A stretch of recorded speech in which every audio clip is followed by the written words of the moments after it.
Warning. Warning.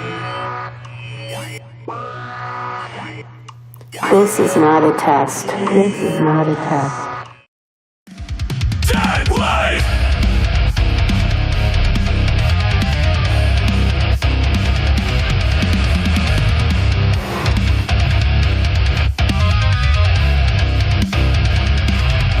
Woke up in chains, stuck in the same fucking place. Deterrent blood on my face. It's fucking cold, but no one's here. My fucking brain fills with fear. Fuck, I don't deserve this. I don't deserve this. The whole world on my shoulders feels like a ton.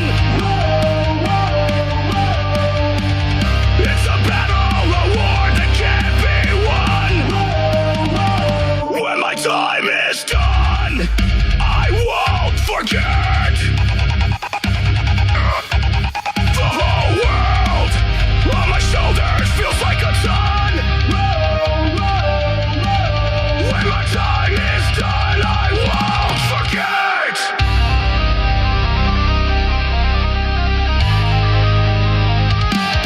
Dead weight, I'm nothing to know where I feel. Listen up, burning up, can't fuck within. Brushing down with no remorse, fucked in the head without any cause. I'm losing my aim, losing my mind. Nothing but dead weight. Your whole world on my shoulders feels like a ton. It's a battle, a war that can't be won. When my time is done, I won't forget. The whole world on my shoulders feels like a ton. When my time is done, I won't forget.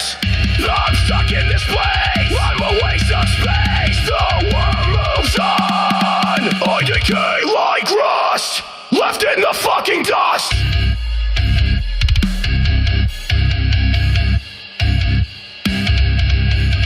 Ashes to ashes, dust to dust.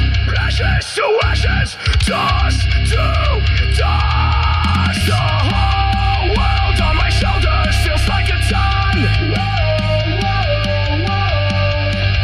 It's a battle, a war that can't be won. When my time is done, I won't forget. The whole world on my shoulders feels like a ton. When my time is done, I won't forget.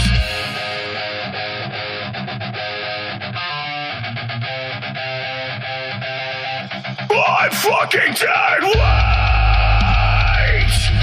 I'm gasping for air. Please, Lord, loud me. I have my hands in the air. Fuck.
from the virtual cockpits to you.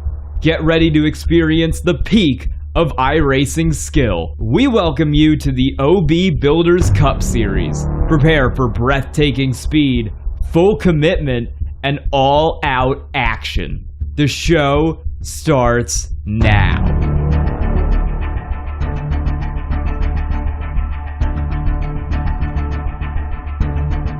Tonight, we walk in the Music City as the top drivers in the OB Builders Cup Series get ready to do battle at Nashville Superspeedway on iRacing. This evening, it's the VanLily's Stickers 250 here on Ballin TV. I'm Justin Prince. Welcome to the Nashville edition of the VanLily's Stickers 250. Justin Prince alongside Jeremy Miller, along with DJ Line producing, with cameras provided by Whiplash Sim Cams. Tonight, we're at the concrete confines of Nashville. 1.33 miles this facility's distance. We get ready to see how things fare out. It may say 2021. That was the return, Jeremy, for these drivers a few years ago. To return to a track that was dormant for a good decade or so. But it's got history and roots as far back as the 1990s. Yes, it does, and that return was also the debut of Cup racing at this track, as before then it was used exclusively for the Busch Series at the time and the Craftsman Truck Series, and going back further than that, the National Series with that. So, newer track for Cup car racing, especially the next gen, and it's been very unique since it's come on the schedule, and concrete service makes it quite interesting. Extremely interesting, and we're basically around that second half of the season, of the regular season at least, beginning today. You also have Michigan. It's still a question mark on what's going to happen in Mexico City. After all, that will be a track that currently is not even in the sim right now. You still have the rest of the schedule following the real world calendar. Now, for many of these drivers so far, it's looked like this. You have Shane Davis and Brendan Bikey, who so far led the way in wins 3 apiece. You also have Alex Coffey with a couple wins. 8 different winners so far this season. The cutoff right now, 13 points the distance. Victor Pfluger, amongst those down in the order, was involved in some battling last time out, Jeremy. Yes, he was. Very intense race at Charlotte. Saw a lot of drivers going back and forth. We saw Kenny Coppola coming away with the victory, which took him off that cut line battle where he was going into that race, now locked into the playoffs. So that's what all those drivers right back there on that cut line are going to be looking for. And Paul Gallimore, fastest in practice tonight. Could he do the same thing Kenny did a week ago? We'll see what happens here tonight. Some of the drivers needing some luck, include drivers like Jose Medina, down 232, one of the later joiners in this series. Timothy Harper, also of note, back in 33rd. We've seen flashes of speed from him this season. Now remember, we had a paint competition last week. This is your winner from last week's action. Corey Moore picking up the victory for the best paint scheme. He picked up some credits for Sim Wrap Market as a result of that competition. That car popped out in the special patriotic look for Precision Speed Solutions for that one. We'll have to see how he pops on the racetrack here tonight as we get ready to go racing pretty soon. 34 cars are ready to do battle here tonight, Jeremy, on top of that one. Yes, they are, and that's quite a full field for a track like this. Mile and a little less than a half, so it's a pretty unique racetrack. It's a little narrow up off the corners, especially coming out of turn 2. You can get really tight side by side coming up out of there, so it'll be interesting to see with all the turbulent air in the mid-pack what these drivers will be facing all night to try to minimize the effects of that. Absolutely here. So, we'll see how those drivers fare out in the next little bit. Most of the field has put up their times outside of Aaron Matthews, Warren Young, Jordan Smith, and Ryan Huff. Everybody else has put up a time. Drivers tonight putting up times up the pole at least in the 29.2s. As far back as the 32nd bracket for some of the drivers at the tail end of the qualifying order. So track position going to be very, very important, you'd have to think here. It can be tough to pass. Your stages look like this. About 40 and 90 based on the details tonight. Should be, believe, 45. But 188 laps is the big thing for the final stage. 5 total tire sets available for drivers to work with in the pit lane also.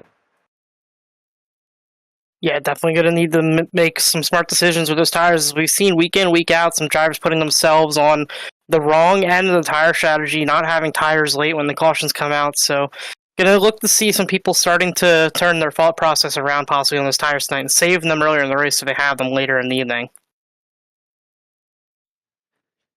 And these open setups going to be very important to make sure stay up the front here. You have to think here tonight, but qualifying just about coming to a close here from Tennessee. We're about to see a good old-fashioned showdown here in the Music City. Lights on in full effect here in Nashville. Let's take a look at how they'll start tonight. Paul Ward going the way, brought to you by AASM, to Jeffrey Taylor, should say. Sean Rogers will start in second. Right number 2, Kyle Holden will start alongside Shane Wyatt in the red and black 23. Right number 3, Corey Moore is talked about. He's got a different look here tonight. The black and gray alongside Colt Blazkowski will start in 6 for Beast Mode Performance. Brandon Fitterplay starts in 7th. Alex Coffey, once again, the VanLily's look here tonight, will start in 8th. Rounding up the top 10, Greg Moore with the Hendrick 25, and Tim Wortman Jr. round out your top 10, Jeremy. The first driver to miss the top 10 this evening is Nigel Christensen, qualifying 11th. Joining him is last week's winner, Kenny Coppola, rolling off P12. In the 13th position this evening will be Blaine Wilson in the 18 car, and joining him is league owner Barry Sanders in the 81. 15th starting position tonight goes to Shane P. Davis, joined by Nick King in 16th. Our 17th starter here tonight is Timothy Harper in the 56th, joined by Jameson Middlemas, who will be looking to avoid some crashes this week in the 18th position. And the 19th place starter is Chris Davis, joined by Chris Spear in the 7, rolling off 20th. 21st goes to Johnny Shade alongside Justin Belmonte. Belmonte 4/10 off the pole time. Victor Fluger starts 23rd. Matt Macklin start in 24th. Then it's 25th to Kevin Ruff, who had an up and down race at Charlotte. Darren Mills will start in 26th. 27th goes to Matt Cox. Jared Clark towards the back in 28th. Rounding up the top 30, Caden Norfray and Paul Gallimore was the last driver to set an official qualifying time. The rest of the grid looks like this. Aaron Matthews will start alongside Jordan Smeets. Then it's Warren Young and Ryan Huff rounding out your 34 strong here in Nashville. As we look at the weather conditions here, track conditions very cool. Well, at least for the track temperature, the air conditions pretty heaty so far. 78 degrees Fahrenheit for these drivers tonight. What are some of your keys to victory here, Jeremy, as we get 2 pace laps to sort out? Yeah, the biggest thing this evening will be discipline. This concrete surface is not very rewarding to venturing around the different lines. You might see a little bit come in on the outside for 3 and 4, maybe a little bit in the middle of 1 and 2, but most of the night you're going to see these guys painting that yellow line. Have to stay as disciplined as you can to the bottom of the racetrack and make sure you stay within the grip limits of this place. And you're all about sheet metal pole Ward going the way of Jeffrey Taylor tonight. The number 9 machine setting the fastest time by 6/1000ths of a second to be able to dictate the pace here tonight from Nashville. And he should have an interesting time up front. We've seen fast speed from him this season. Now it's going to be the question, can he and the BMP cars control things? It's a 1-2, in fact, for their team members, Jeremy. Yes, it is, and they've been looking very strong all season, especially at the more abrasive tracks like tonight, but it is a night race, so we have cooler temperatures that might affect the wear a little, might see the drivers that are typically stronger on the short runs have more of a chance to last longer with their pace this evening, so could definitely be a bit of an interesting wrinkle in tonight's event.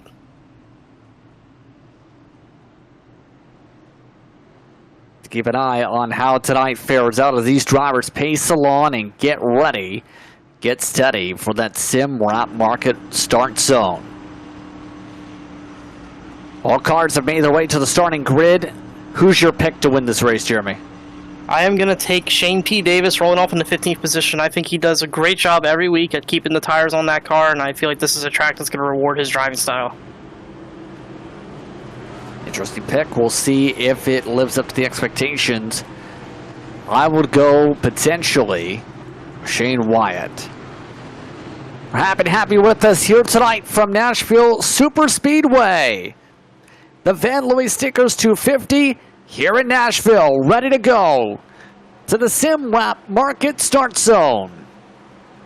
BMP controls things. Green flag is out. We're underway from Nashville.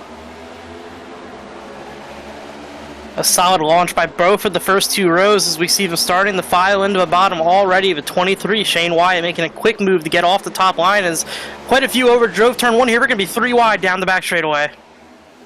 Wyatt took a peek to the inside. Holden gets himself fully to the door of Taylor. Have to run the bottom to be able to keep up speed here. It's going to be difficult to stay up there. Holden getting the edge. Looks like he'll get the edge for the first lap here from Nashville Super Speedway. And you saw multiple drivers there a little timid out of turn 4. There's a big bump there when you're exiting that turn. You got to be really careful. It can really upset the rear end of the race car. And if you're a little too aggressive with your throttle input over there, you can put an early end to your night. Gonna have to be extremely careful around this racetrack, absolutely. Some bobbles from third. Rogers getting a little bit of loose.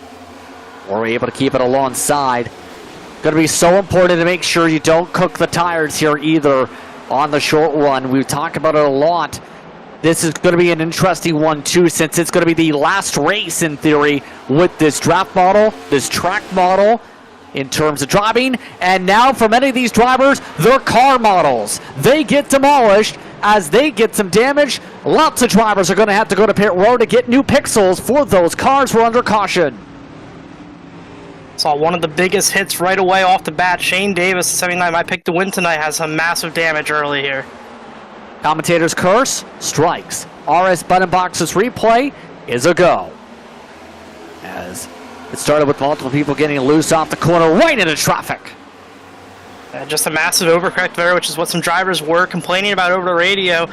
Just always very unfortunate to see when somebody kind of made a mistake on their own, is down out of the way and pulls the car completely back up in the traffic like that. That was the 25 gray car involved in that one, who's gotten significant chassis damage from it. Bounced off someone's door off corner exit. And up it goes. Yeah, this place is sister track for many years with the ownership group, Dover Motor Speedway. Dover considered the self-cleaning racetrack. What you saw there, banking not aggressive enough down the back straightaway. These cars will snap right back up the racetrack. Banking will not hold them down there, and that's why you got to be careful when you see somebody having issues in front of you. Absolute parking lot and at least half the field already coming down pit road. No meatball flags, interestingly enough. Attrition striking early here in the Music City. All these drivers, like you hit on, they're able to continue, surprisingly enough. I could have thought for sure that a couple of cars there, that would have been the end of their night with those hits, but with the way this car currently is, if you get enough yellows, you can theoretically get this thing fixed and fully ready to be competitive again, but with some of the hits we saw there, it's going to take a very unlikely miracle for that to occur tonight. Yeah, significant damage repairs for Sanders, Shane Davis, Harper, Macklin, Ruff, Cox, Smeets. Car has parked it.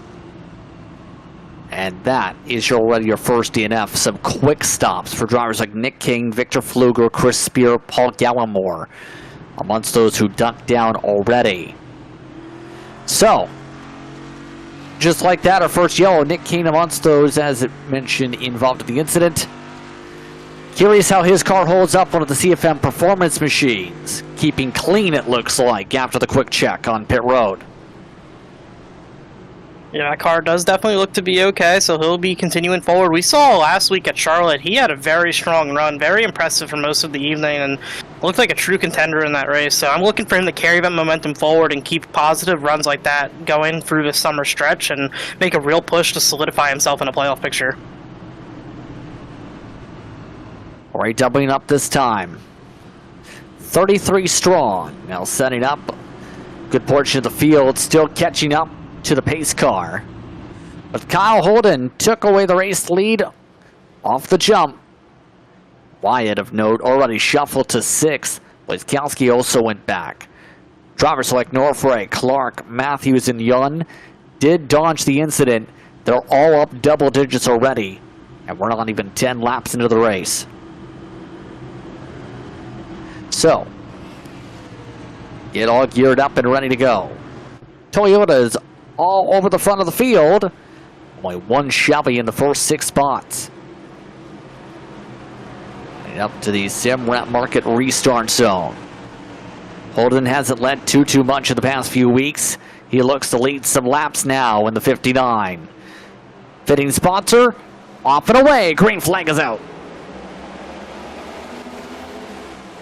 An impressive launch for Kyle Holden there in the restart zone. We've seen him do that when he does have the lead of races. Very great on the restarts, and he gets a nice gap for himself to work with here, and he's going to try to pull Sean Rogers through to second, but Taylor's going to hang tough on the outside. Almost got the right rear of Holden there off of turn 2. Able to reset. They all run to the bottom of the racetrack. And most of the field's already made their way to the bottom of the racetrack. It's not a surprise to see everyone try and paint that yellow line.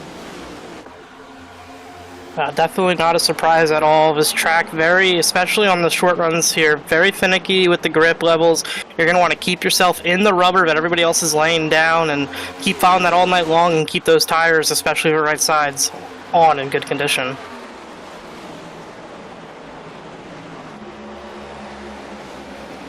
The only driver to run the bottom of the not run the bottom of the racetrack that past corner was Alex Coffey. And the dirty air game now begins here around the racetrack. Going to be very tricky to make these moves. But I was saying right before that caution, these cars are getting updates in a week's time. This is the last time these drivers get to run basically what they've been running before the car completely changes next week. Yeah, what iRacing is looking to do with those changes is obviously further a better replication of the real-life product with the advancements that the teams have made on the cars in real life. So we're going to get a big change in the aero model. We should see dirty air much more prominent than it currently is. It'll be much more important to find clean air in the corners, which will lead to more separation like you'll see in real racing, and also a tire model change that should affect the way these tires wear. They may wear a little less, also more to reflect what they're doing in real life, and that may completely change the way certain people's driving styles is allowing them to find success, and we could see things slip on their head. This could really change things in terms of the team pecking order, absolutely. Wyatt to the bottom. Coffey gets the power on the outside. Moore trying to use the outside to make a pass. Didn't work either. First side-by-sides are back in the teens. So let me ask you this. When it comes to a track like this, we've seen the rear world equivalent. A lot of people talked about the difficulty to make moves. How do you make a pass here without destroying your Goodyear Eagles? You just got to be a lot faster than the guy. If you're even on pace and you don't feel like you're being held up, you just got to sit and be patient here, really. If you force the pass, you're going to really hurt your tires, and that's what you're seeing in the front of the field, even in the middle of the field. Single file all the way around this place. There's just not much of a reason to make aggressive moves for the positions here, especially this early in the race.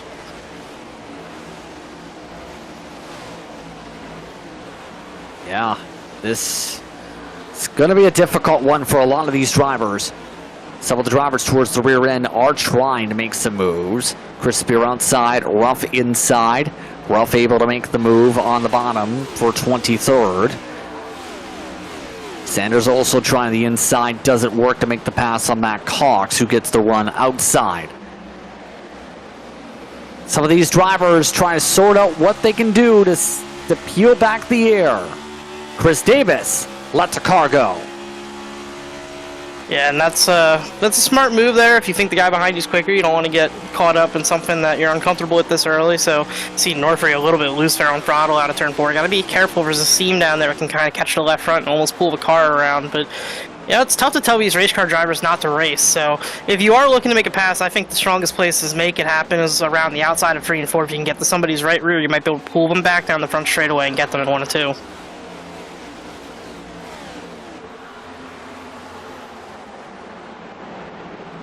Indeed, here's some more moves going on, at least attempts to make moves.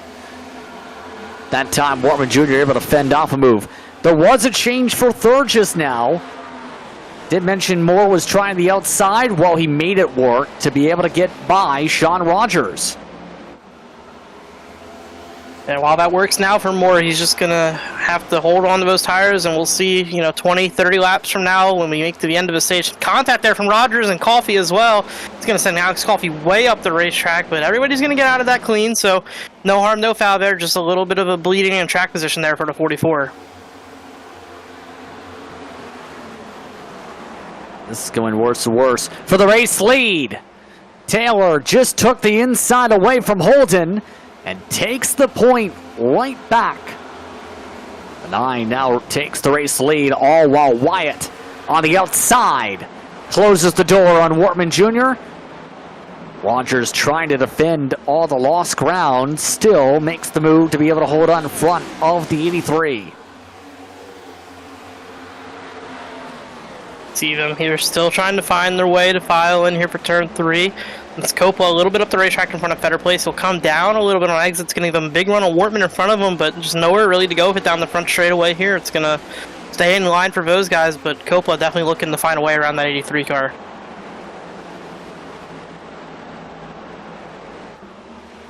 Coppola still no place to poke around. Wyatt now the one trying to make something work high side. 44 just starting to struggle, it looks like, a little bit compared to their teammates right now on the long run. That car is not fading rapidly, but it's just fading a slight touch compared to some of the other BMP cars that we're seeing on the racetrack. Still putting a good effort to go to battle for this 5th position, but the 44 is having a tough time being able to keep it up as the preferred line still. Yeah, part of the issue for him probably is that slide just got the tires hot, so he just needs to cool those back down and see if he still has the grip that he had before. But we're back on board here with Corey Moore, who's still working on the back bumper of Holden for the 2nd position, looking for a way around. You see him shifting there up in the 5th gear. We'll pop it back down in the 4th gear here as he enters the turn, and down the backstretch might not get the 5th. It just kind of depends on the run you get, but if you do, obviously popping it back down the 4th for turn 3 as well.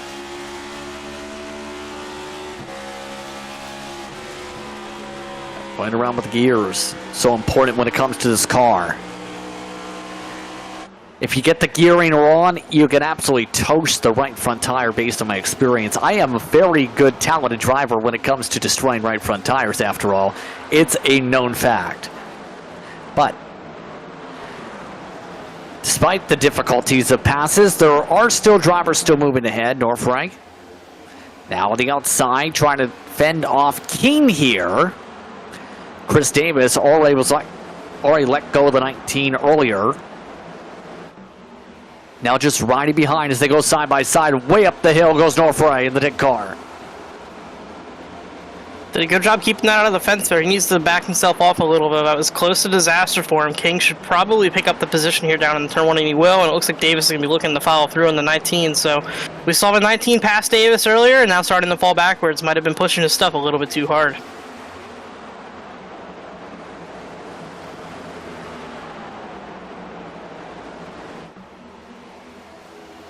Still trying to solidify where they are going to settle things out for the end of the stage. This stage already quickly about halfway or so through in this field. First of those to pit, by the way, is still King. But looking back behind Taylor, Taylor starting to run away a bit. Working side by side. Now Wyatt again still cannot clear Rogers. Rogers trying to make the move still on the 23. Cannot get a run from the bottom. These two have done a really good job of stacking themselves up, which has now brought Wortman right to bareback bumpers, and he'll be starting to look for a way by at some point here. And when you're in Tim's shoes here, it's just frustrating when two guys are stuck side by side in front of you, nowhere to go. It's like being on a 2-lane highway and you get two big rigs in front of you, and you just want to drive on the shoulder and go right around them. But there's just nothing he can do right here, and he's got to wait for these two to settle it out themselves and follow which one he thinks will make the move. As Rogers gets loose there, and that might be his opening.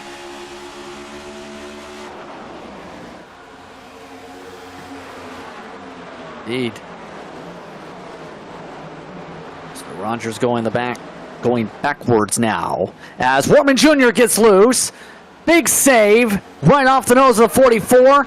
Rogers gave him a break.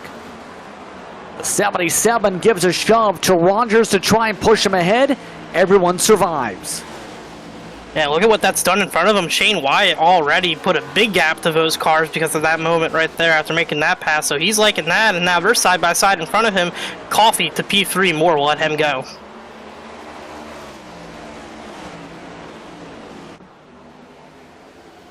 A little bit sketchy there as you see some of the separation. Still 7/10 for the race lead.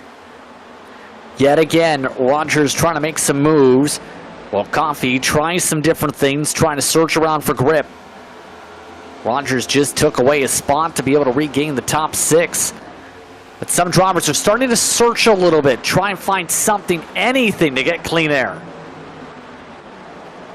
Yeah, definitely looking to put air, especially on the left front headlight. I feel as a driver, and what you hear from everybody, it's always looking for nose air on the left front. That's where you really build your downforce in the corners by poking out that headlight. So you see the 34 here entered a little lower than the 18 and still hanging just a little lower than the 18 in front of him. That's exactly what he's doing, just keeping the air on the left side of that race car, and that keeps it planted. And now 18's making a move here on Kenny Coppola.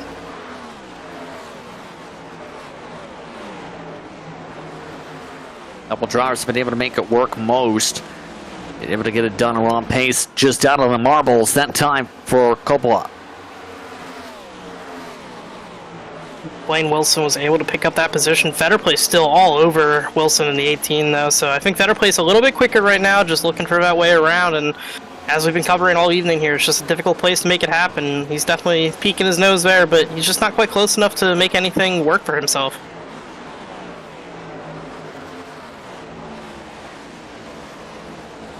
Still seeing 34 Fetterplay's trying to hold on to place. It's lost a couple spots. Well, Stromer's still battling with Wilson, who's gone up 5 this stage so far. And this is the tough thing. You'll see a lot of comers and goers in a race like this, especially as the night goes on. Once we get to the long run, where you're going to also have to factor in the potential of a green flag stop to think about. For many of these drivers is trying to see how far they can get to the stage points here tonight. Nigel Christensen wants drivers out of that window, trying to gain some ground to be able to get up to that falling 77. Yes, he is inside of him right now, lurking on the inside of Wiskowski there in the 8. A little bit sideways for him. That's going to let those guys single file out again down the front straightaway. See a bit of a gap form behind them back to King and Davis there in the 13th and 14th positions, and then a gap behind those guys to Warren Young in 15th, and pretty packed up back there, but the field definitely starting to work themselves a little spread out here as Blaine Wilson makes a move up to the inside of Tim Wortman Jr. ahead. People are trying to make passes. Just comes down to, can you get the race line just right? Can you be able to clear on the corner exit? And right now the job showcasing it's not easy to do so. The top 6 have ran away now from 7th on back, as in part from the battle like this. It's almost 2 seconds the deficit now between 1st and where 7th is on the racetrack, or rather 6th to 7th.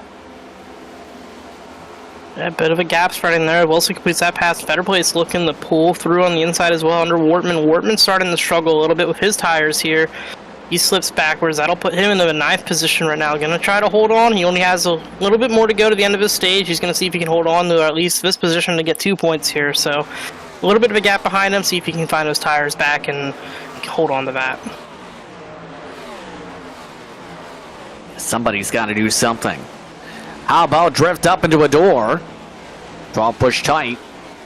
Able to rub off the side of Chris Davis.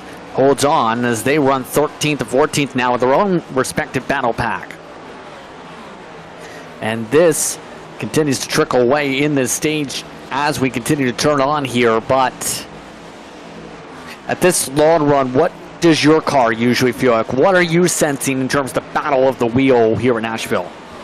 Yeah, like you, I cook the right front professionally, so especially a place like this, it just absolutely eats at that tire. It's so easy to have a false sense of security in what the front of the car is doing and overturn your wheel, use a little too much throttle, and just grind that thing across the concrete. So I think that's what you're seeing a lot of the guys that are going backwards are starting to do, and the drivers climbing forward just did a better job taking care of them, and that's what's going to be really rewarding at this point in a run as we have coming back to 10 to go in the stage.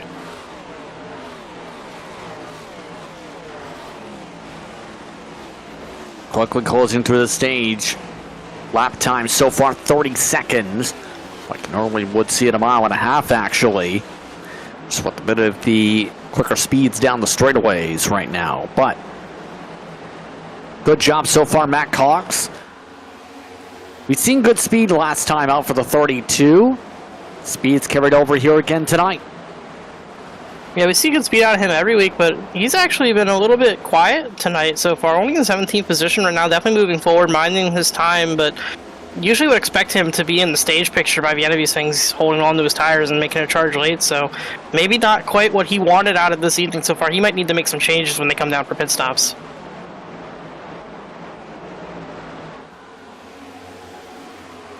A little bit of a loose moment there for the 32. Able to hold on, though. Able to make sure it stays straight down the straightaways. Some of the drivers involved in the incidents, by the way, for those wondering. Cox was amongst those with the damage repairs done. We also threw Calvin Ruff in that conversation. 41 seconds of repairs, still keeping up. Next nearest who spent more than 10 seconds in a pit stall, Barry Sanders running back in 23rd. So some of these cars looking okay in terms of speed, but how okay will they actually be when you have some of the hits we've seen? Will there still be residual damage, or is that depending on how hard the hit would be? And, oh, hold on, we got damage building up.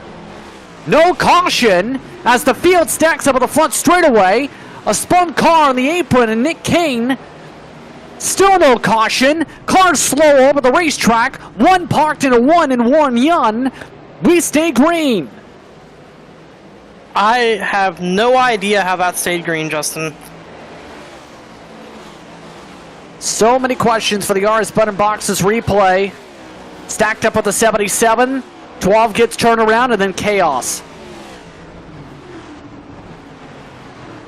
Yeah, just a bunch of hits there. So much to unpack, and somehow the caution didn't fly despite two cars stopped on what I would consider a racing surface here. So, and there was cars still coming. So we'll take another look here at Kenny Coppola and see what led to this beginning. We saw, I think, contact with Nigel Christensen after whatever occurred.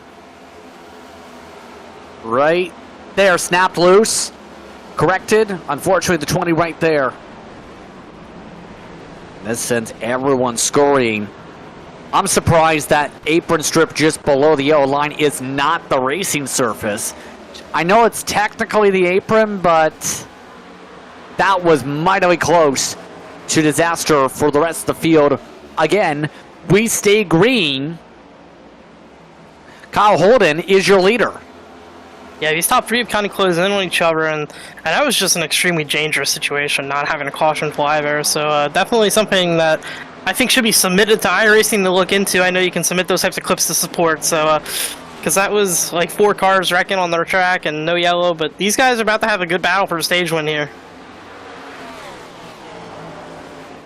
Yeah, we're getting our run, or we'll hold on to pick up some playoff points.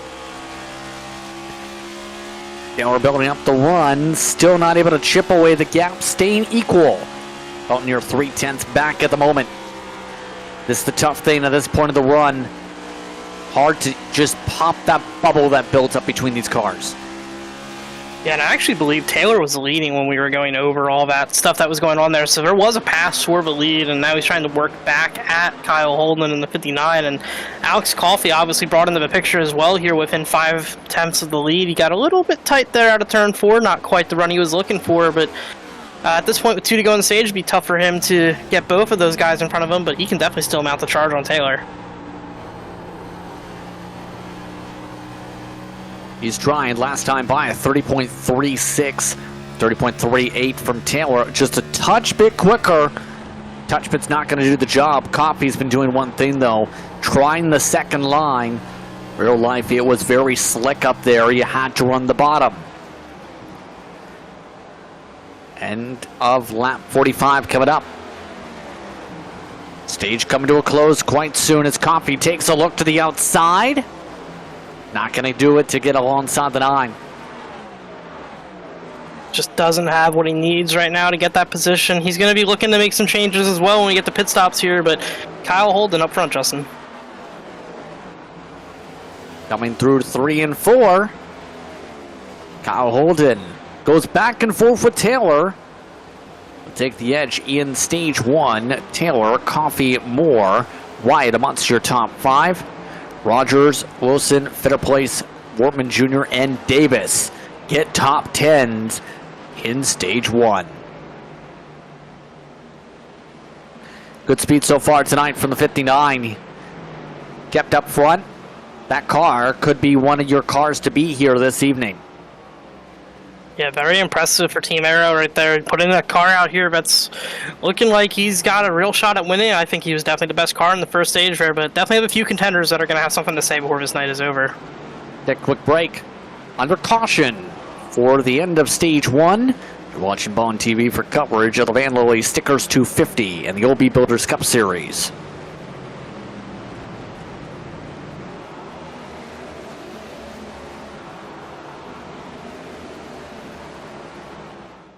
Racing isn't easy, but experiencing it is.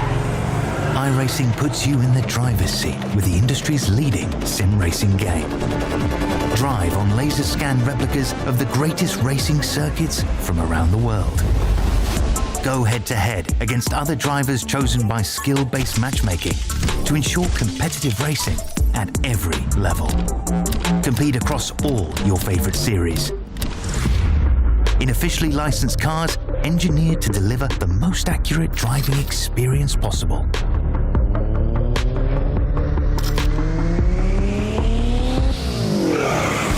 Join a race or host your own with players from across the globe.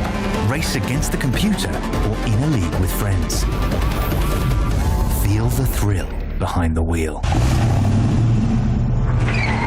Visit iRacing.com.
Welcome back to Nashville for more coverage of Moonshiners and its Racing League, the OB Builders Cup Series, here from Nashville. So far, it has been a wild one for the VanLily's Stickers 250 here in Nashville. Holden in front over Taylor and Coffee, Wyatt, Rogers, Moore, your top 6. Passing's been difficult, but on the bright side, it's been more frequent than the real life to throw some salt in the air. The SimWrap Market restart zone, ready to throw the green flag up in the air. We're backing away. big launch for the inside line. Something went wrong there on the outside for Taylor. He's going to drop almost out of the top 10, possibly, or out of the top 5. Sorry, he's only in the 6th position. But actually, might continue. Ooh, almost got hit by Blaine Wilson on the back end of our picture. But definitely something went wrong for him on that launch, and he's going to need to correct that later. Just did not go, it looked like, on the outside. Ended up did not getting the shift down, and that cost him so much ground. Some communication popping up on the radio after that one as Wyatt tries to work side by side. He's got Fetterplace, who had a good start to his outside. Team Aero Machine not really trying to pinch down. Lets the 23 have the run off the corner. Yeah, definitely a big run off the corner there for him on the outside, and it's going to get Wyatt clear into P4. Still be side by side behind him. Fetterplace working the outside of Wortman, who we saw struggling at the end of the last run. He's going to be looking to extend his longevity here.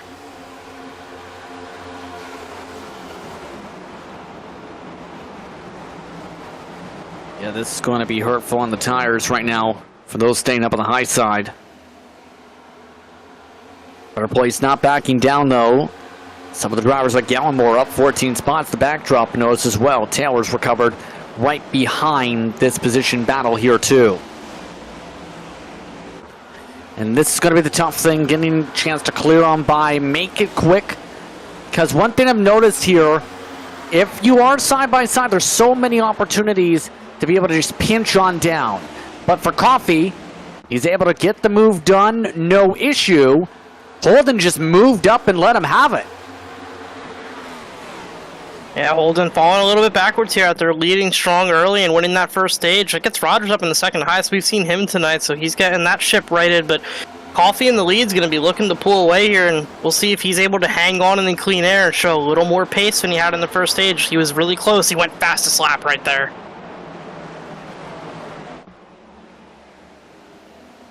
First time up front for Coffee here tonight. Once drivers are ready with win stickers. Oh, in trouble. Two cars melded together.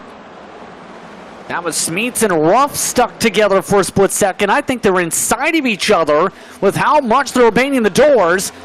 They're lucky they didn't crash. Yeah, definitely got away with one there. A new look for the 14 this week, so liking that black and silver look with the red accents there. But they're still fighting side by side here outside of Smeets, and Smeets just barely not clear. Did not take it. Thankfully, there, as that could have been trouble.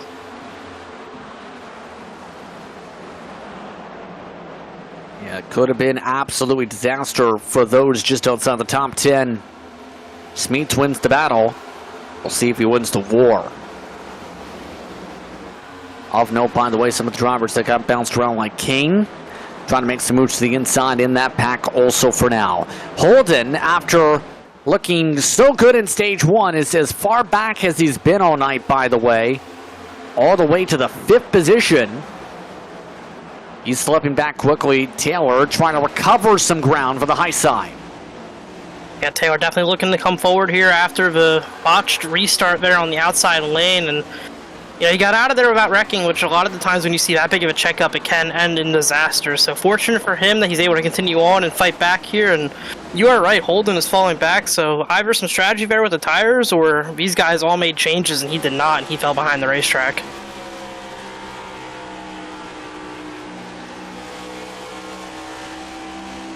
Here's a look at Rogers. It's been so far decent tonight. Has slipped back as the night's gone on and the long runs. But he's racing for the race lead now. Trying to get a diamond line to work to try and set something up on Coffee. Nordier says no, takes him up the track.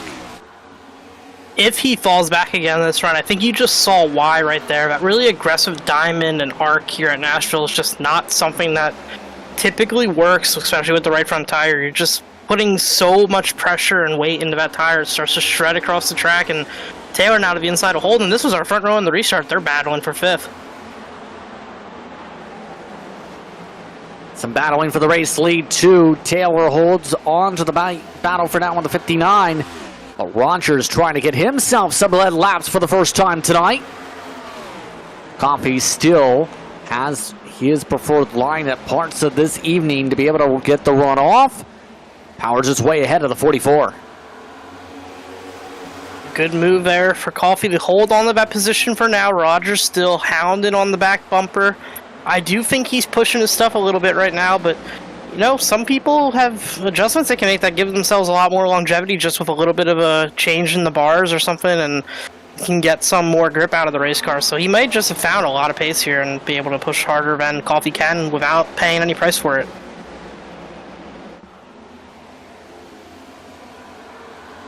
Absolutely. Right now, Holden, if they made an adjustment to go in the absolute wrong way, this car is not looking great all of a sudden. He's gone all the way back to 10th after being a top 3 car all night beforehand. Meanwhile, Rogers, he's side by side again. A little bit of a better run this time. Coffee has the upper hand for the straightaway though. Coffee still hanging there on the right side door of Rogers in the 44. Tough up there in 1 and 2 here. You got to be really careful, but he's going to get a run down the backstretch to stay side by side with him. These two are putting on a big battle, and that's bringing Shane Wyatt in close in P3. 4/10 back from the race lead. Wyatt is at the moment. The dig machine of Coffee gets the edge again at the stripe. Good battling here from Nashville.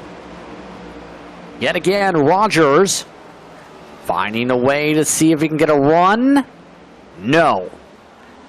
He just can't get it done. And at this point, he's trying to side draft him there. Didn't work.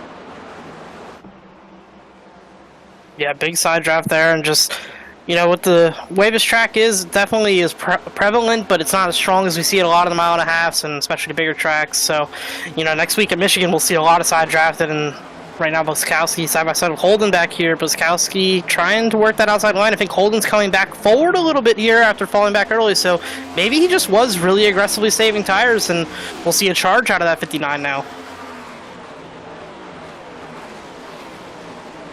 Curious of that too. It's going to be a lot of ground to have to make up. More than 2 seconds, by the way. You know, the 22 and the 14 still attached to the hip right now. They have Nick King swarming them. Right now, just staggered out. Again, the lead. Again, a poke. Again, the answer is no from Rogers. These two drivers here are definitely not saving at this point. We saw Coffee there pushing the car very wide out of turn 2 to play a defensive game here, just keeping the momentum up down the straightaways, making sure Rogers can't get back alongside him. He doesn't want to be forced to run that higher line.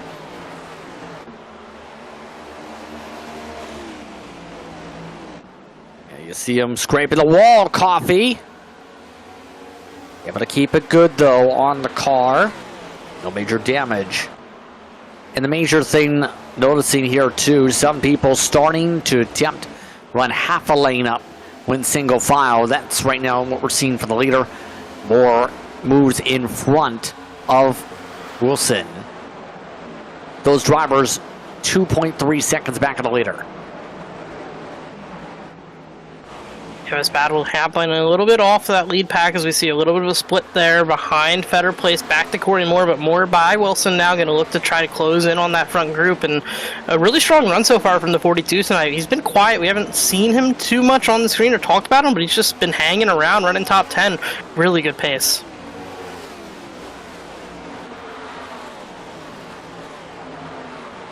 We saw Knight in that regard. So 120 to go overall in the race. Still more than 20 laps to go in the stage.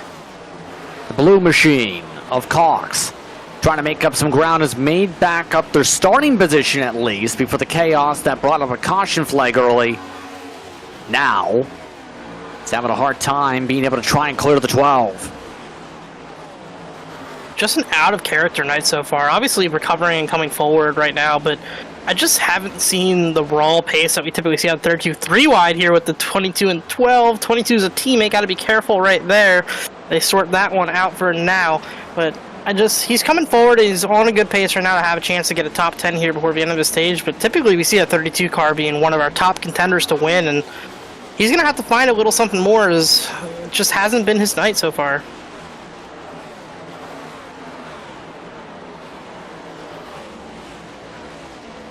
Yeah. It's been a tough night for a lot of drivers. It's now full darkness about the racetrack, mind you. Most of the field's gone single file for now, except for a couple. That includes their beast mode car in Chris Davis. Seabiscuit not able to make things work inside. Up front, Rogers trying something different. How about the high side? Powers his way to the fender. Just doesn't have the grip to stay alongside, though. Coffee able to gap it back out down the backstretch, and something I noticed there, in behind them, we have a new player in P3. Tim Wortman Jr. has found his way into the picture of the battle for the lead. Will be interesting to see if he can get closer than Shane Wyatt was and maybe have an effect on these two up front, as they've just been going back and forth battling for his lead. Coffee just holding off Rogers by a thread at this point. This Hornet's Nest, meanwhile, continues to start to bubble a little bit. King on the bottom, Matthews. Started the back, up 15 now. That's another Team Aerial car showing speed. Yeah, Matthews was really strong a week ago as well, so he's looking to continue some momentum into this week. Starting to come forward now as we see our most positions gain, our biggest movers on the evening on the bottom right side of our screen. Jordan Schmeetz up there, up 19 positions. Warren Young up 19 positions. Kevin Ruffin, Matt Cox 16, but there's Aaron Matthews up 15 positions and still climbing, looking to move forward in that 5 car.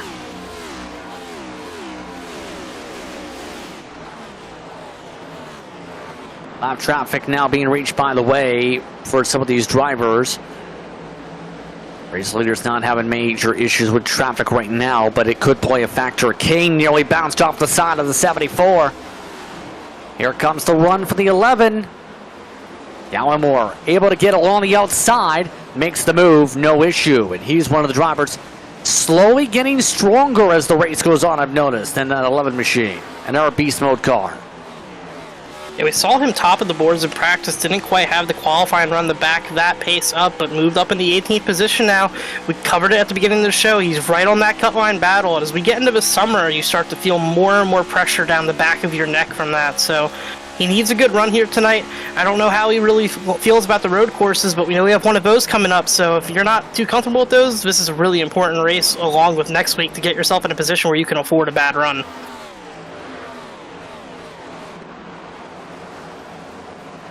A little bit of a mess building up on screen. Wojciechowski currently at the head of it with Warren Young. Your contact with Pfluger and a couple others at the back of the queue. 3 rows deep of side-by-side. This might not end well. Pfluger, no place to take his runs. Wojciechowski now getting passed by the 1 from the high side in the Beechtree car. This group of drivers back here took the super speedway a little bit too literally in the name of this racetrack, as they're 3 wide down the back straightaway. Something wrong with the A car. He's off the pace there, dropping several positions. Getting squirrely there, Smeets. They've reached lap traffic as well. There's that car I was just mentioning. Timothy Harper. I would let the leaders go. So, up front, less than 15 to go on the stage. Coffee. It's led 24 laps now. Oh, we got trouble in that pack. Gallimore in the grass. The 11 slides in the infield. No caution. We stay green.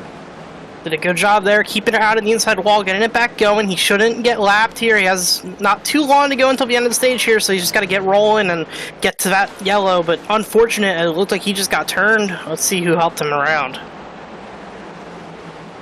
Respawn boxes replay. There's Harper, and right there, that's the boss man. Yeah, that contact with Barry Sanders, sort of a racing deal there. They just caught the lapped car coming off the corner, and I think Gallimore might have tracked down actually just about as much as the 81 tracked up, and they just met in the middle and sat the 11 around. Yeah, straight into the grass, no caution. So Gallimore's good run goes to the back now in 27th. He's running 16 seconds back of the race leader. Meanwhile, it's more side-by-side battling. How about 3 wide, in fact? That includes some of the lap traffic. Once again, that's Belmonte having to let cars go as they all scramble.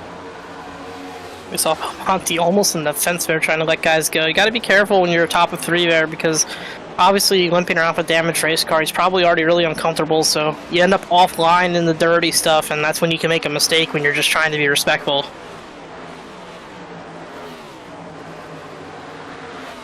Gotta be very careful around here.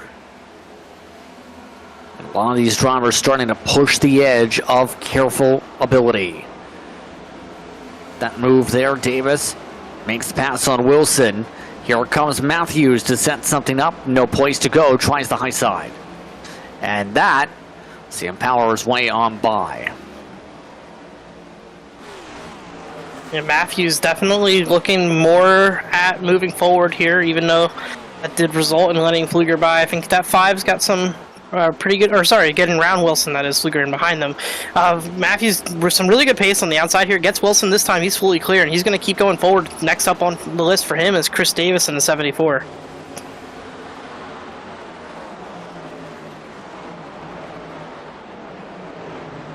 Yes, again, seeing those drivers line up. Pfluger Amonso's looking very urgent on some of these moves. It's interesting where a lot of these drivers are starting to move up. We were talking about not expecting much of the high line, but starting to see a few drivers try it. It is risky, as we just seen with the 22. Yeah, 3 and 4, I definitely think it can come in. It really depends on how your car is handling. As you can see there, if you're really loose, you do not want to be up there. But we have a crash right now. Barry Sanders around in, I believe, turn 1. Under caution. Less than 10 to go on the stage. Another aero car. Yeah, had contact with the 21 hearing. That was Clark. Let's take a look at the Arts Button Boxes replay.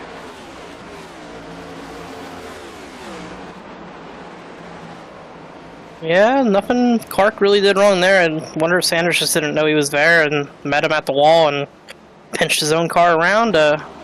Little bit of damage on the right side of that race car, but I believe he should be able to repair that and get back to a competitive state.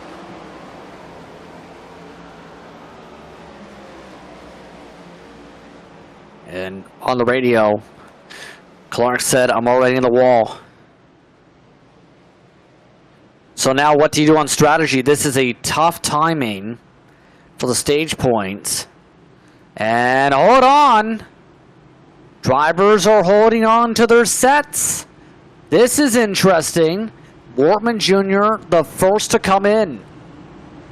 Yeah, those that are pitting here will take tires, and they'll likely run soft to the end of the stage and then stay out and try to flip the stage. Might see 1 or 2 of the guys that take tires push really hard to go for the stage win, but one person that I've seen who's pitting right now do this a few times this season, Matt Cox, is going to flip the stage here. Expect him to drive really easy the next few laps on these tires, and this might be just what he needed to get into contention this evening.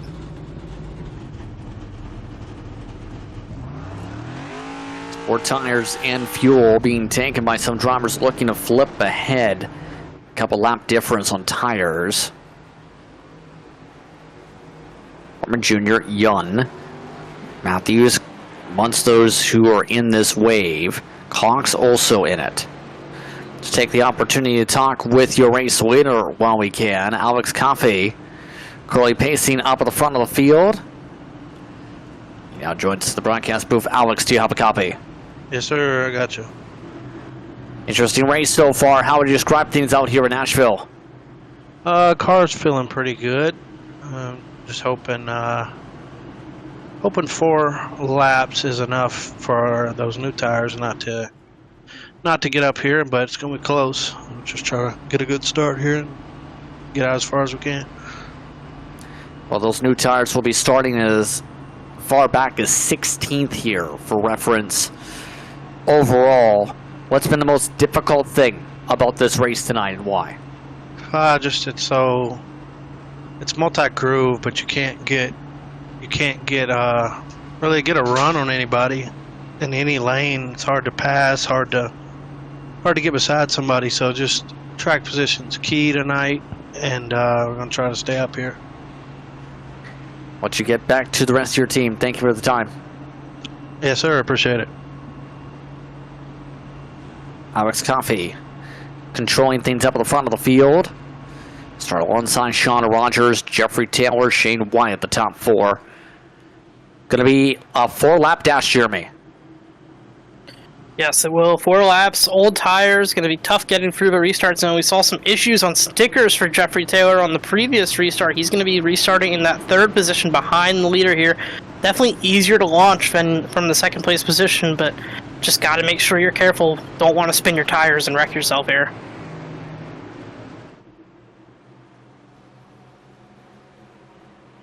All set to go in the SWM restart zone. Drivers ready through the gears. Ready, aim, gas. We're underway for the rest of stage 2. Coffey with a good launch. Taylor already trying to move to 2nd. Great launch for Taylor. Going to stay side by side with Rogers. You see Wortman way back there working that high line. Don't know if he's going to get enough momentum to make anything happen out of that, but Coffey with some separation out front in front of Rogers and Taylor.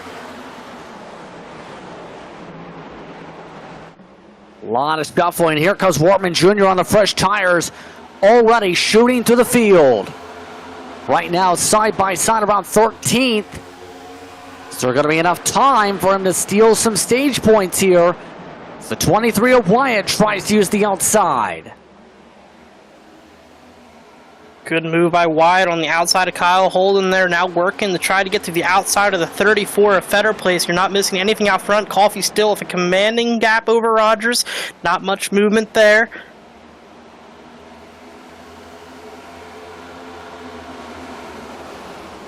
Still trying to get another run.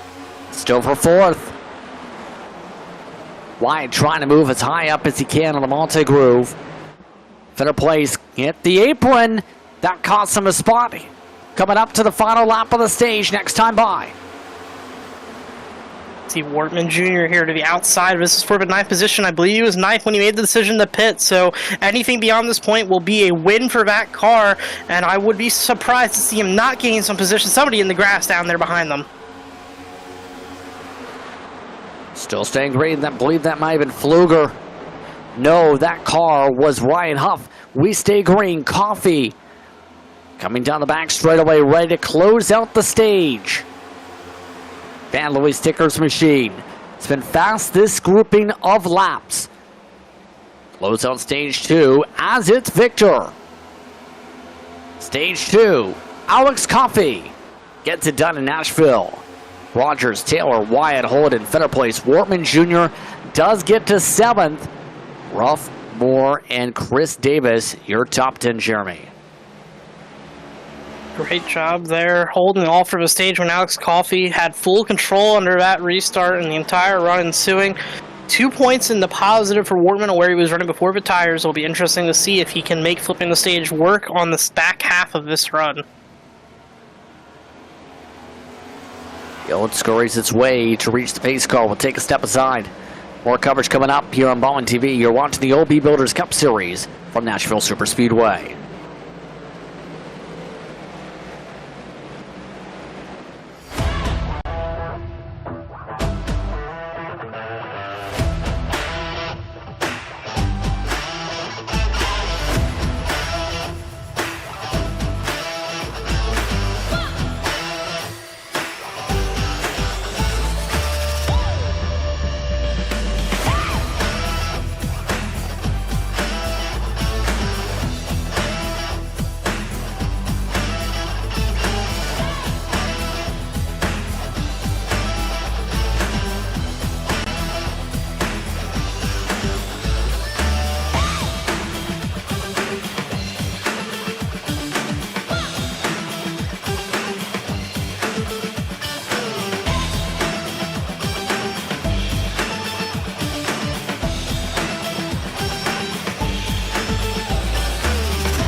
Welcome back. It's time for pit stops. And the field is split on strategy. Interesting enough, some drivers who ended up taking the set coming down. Others stayed on the racetrack. First out of the race off pit road does go to Coffee over Rogers, Taylor, Wyatt, Holden, Ruff, Fennerplace, and more. An interesting situation with Wortman Jr. He also ended up coming in for only 9.6 seconds. Got the edge over those on 4 tires, it appears. Everybody else in front of him going to be on old rubber here that just ran those 4 laps here, Jeremy. Yeah, I was taking a look at Wortman. As you said, that right side tire is only 83. We hit it at the beginning of the show. We've seen so many times this year people down a set at the end of a race with nothing they can do. He's going to need the hope that he doesn't get some poorly timed yellows in his final stages. He just put himself in what could potentially be a really poor situation.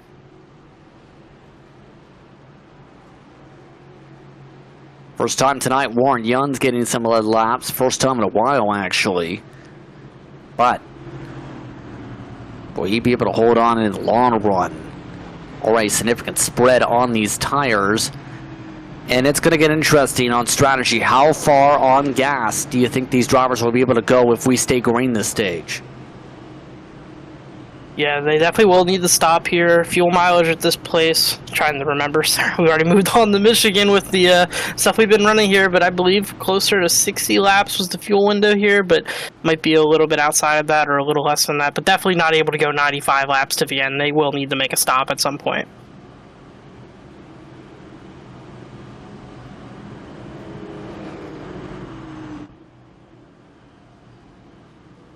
So we'll try this once again.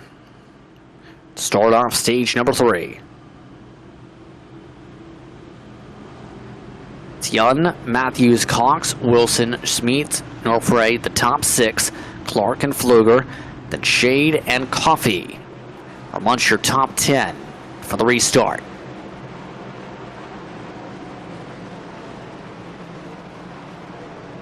Coming up to the Simrap Market restart zone. Virtual fans on their feet. Warren Young gets on the gas. We're backing away. Great launch there by Young. Clear of Matthews to the outside. You see Cox there in P3. We talked about it earlier. Flipping the stage. Now has track position. See what he can do with it here. Keep an eye on this as a bit of a squeeze there. Spooked Shade just a touch bit. He's trying to run the third line, all while Cox clears for third. Wilson slipping back a little bit to start off this run in one of the dig cars. Yes, he is. See Norfrey there to the inside. We saw him earlier with some handling struggles, but now in the top 5, some cleaner air, some new life for the 19.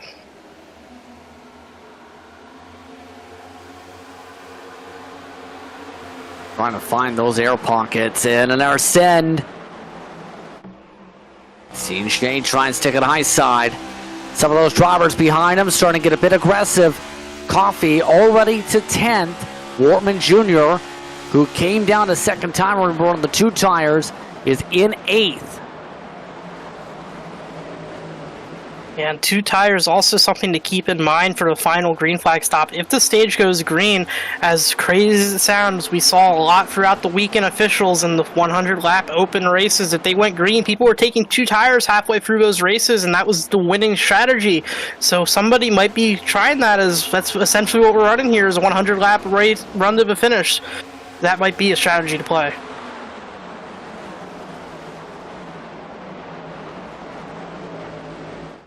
Yeah, we'll have to keep an eye on if that works out later. Coffee taking a small poke. Not able to get the run alongside the 22 yet. To Pfluger. Up and down the order all night. All of a sudden is 4th on those on 4 tires. That's changed the complexion of things for the 43. Done a good job all night, keeping his car pointed forward, got himself on a strategy that I think is definitely the stronger strategy right now to be on.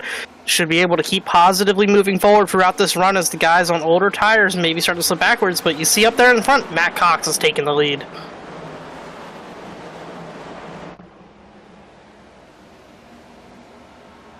Matt Cox now up to the point in the 32 machine. First line laps here of the evening, just like that. Will he be able to hold on? Look at Wortman Jr. He's going to the outside to make more moves. Another dive up high makes things work near contact with Shade. Yeah, Shade kind of got into him on the exit there and almost got into him again, coming back up on the straightaway. Could have been disaster there for the 83, but they're able to keep their cars pointed forward. Wortman really working those tires hard around the outside of 1 and 2, setting up that run to take that position.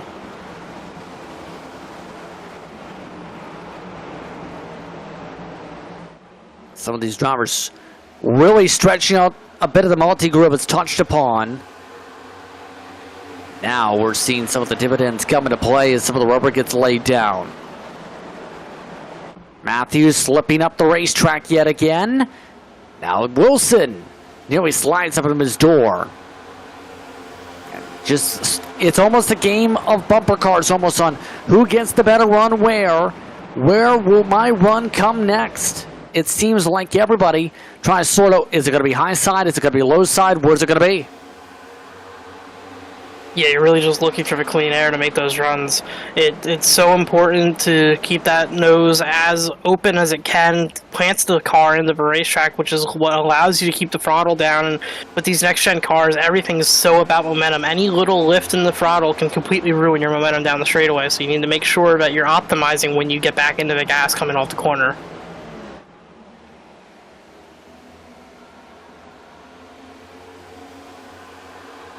Seeing some runs built up meanwhile from the 83. Slide up by Wortman Jr. He's been doing a good job, slowly but surely, marching his way through this field. He's right about back, not further actually, to where he was before he elected to burn that right side set of tires to see some equalization compared to those who stayed out on the older rubber to have that little bit of extra push.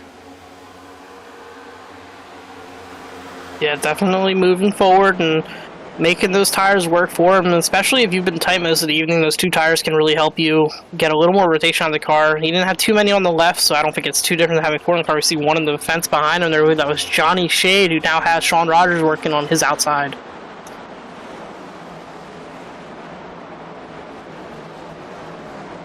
All sorts of lane battles. Do you feel there's been a team that's controlled things here tonight, or an edge to a certain organization compared to some of the others? What do you feel the team complexions look tonight?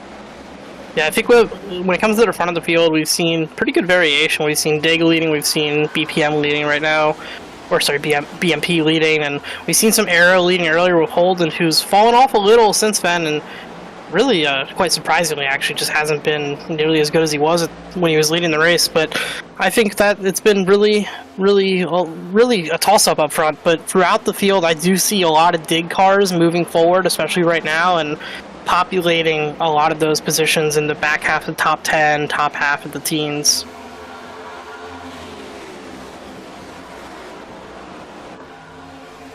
Yeah, good point.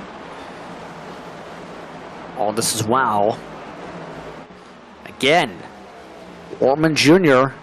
looking smart on this call. Next nearest car who pit is still Alex Coffey, a few positions back. Wortman Jr.'s got in the balance just right on this call. And right last time by, he was a 10th quicker than the race leader. Next up is Yun. Yeah, it's definitely something that's easy to say, but if this call works for Wortman, he is a hero. But if it does go astray and the cautions come out at the wrong times, he'll feel like a zero really quickly if he has no tires left at the end of the race. But right now, so far, so good for him.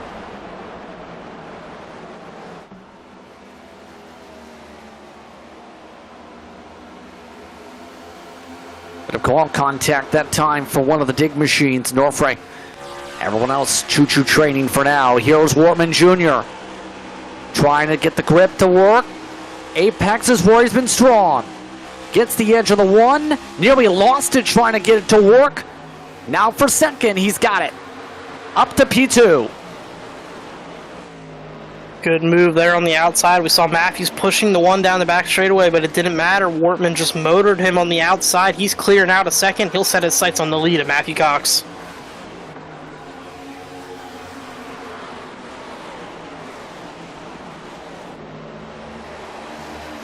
Now Now it's going to be about seeing how fast that's going to be on that pass.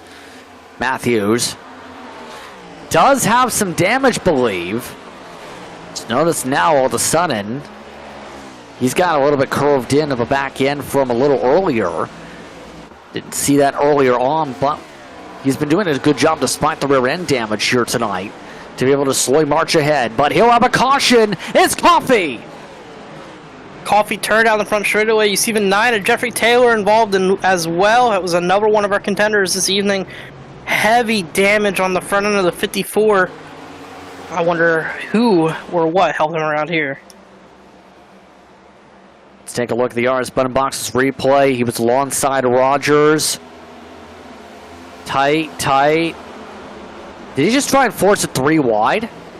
Yeah, it looked like he was looking into a tight hole, and I think he expected the 44 to move down the racetrack a little quicker than he did, but Rogers kind of just held his line. I mean, Rogers was moving down. He just wasn't moving down as fast as the 54, which is where the 54 turned himself. Yeah. That was a tough spot there. It ends up adding significant damage to Coffee's car. Drivers like Pfluger having to take evasive action.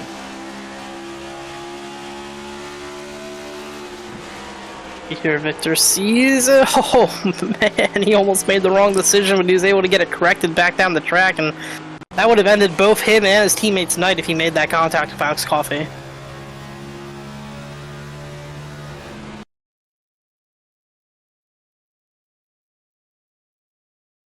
Right there, my goodness.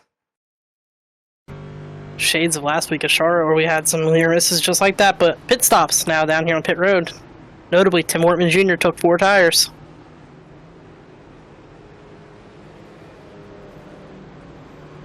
So pit stops abound. Nick Keene and Chris Spear, interesting enough, did not join this wave of pit stops here.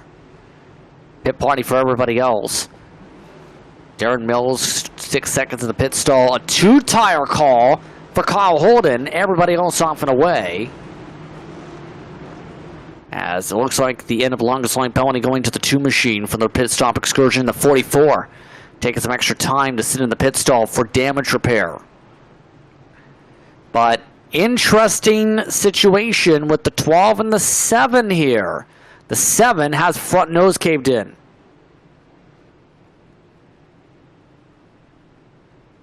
Yeah, big damage there. It's going to be an issue for him on the restart here, so not quite sure how that'll play out for him.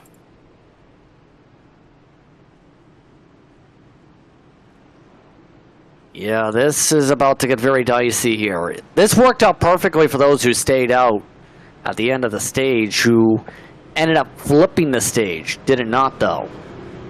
Yeah, it definitely did. Those guys held on to that track position, and now they're going to have the opportunity here on even sets of tires to restart with that track position. So big win for them. And you know, I said it a moment ago, Wortman now down a set to the field, though.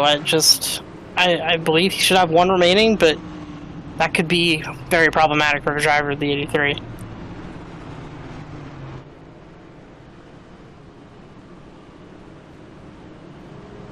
So now the field sorts itself back out.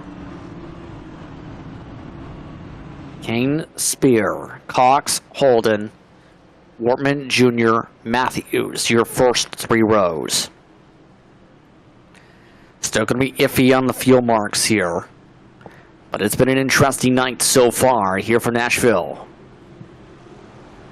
Yeah, I do believe I was able to pull some information, and if what I got was accurate here in the sim, it looks like they can maybe go around 70 laps, so I think they could save it and make it from here. So if we go green, definitely look to see some people making some fuel saving.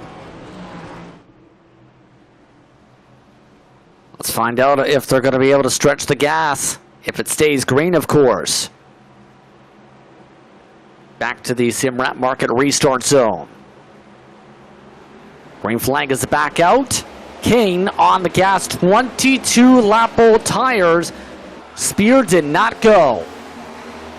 No, we did not. We saw the hole in the nose of the 7. Don't know if that's what contributed to that, but Cox now, first car on tires through to the front of the field on the inside of King. This pass should be fairly easy for the 32. There it goes. Inside line. Cox. Well, this isn't as easy as thought. The Warrior Machine gets the power down. 2 and 3 wide behind as King is not backing down. Now he lifts a bit earlier. There's the move. Yes, and that will put the 32 through to the lead, and we see Kyle Holden there in third. King, though, looking for a crossover on Matt Cox. He's at the left rear to 32. Still not backing down, at least from the bottom side, but Cox slides up the racetrack. Here comes Holden on the run. Kyle Holden looking for a way around. He's going to go follow the 32. Oh, tight clear to the bottom in front of King. That's going to cause the 12 to wash up hard in front of the 59. That'll check up both those drivers, and there's the gap Matt Cox was looking for. Able to finally separate out as the field now gets bundled. Spear being moved up the racetrack. This could get ugly. Into the wall. Here comes the pack. They stack up. Yun having a little bit of a lift there as in the wall goes Yun. Fall wide for a moment. Saw the 7 in the fence. Also saw the 19 with some issues exiting that corner as well. Checked up, stacked them all up. Contact there behind. I believe that was Sean Rogers and Brandon Fetterplace. Fetterplace keeps it straight on the bottom of the racetrack, loses all that track position as the 7 continues to bleed out positions here on the outside line.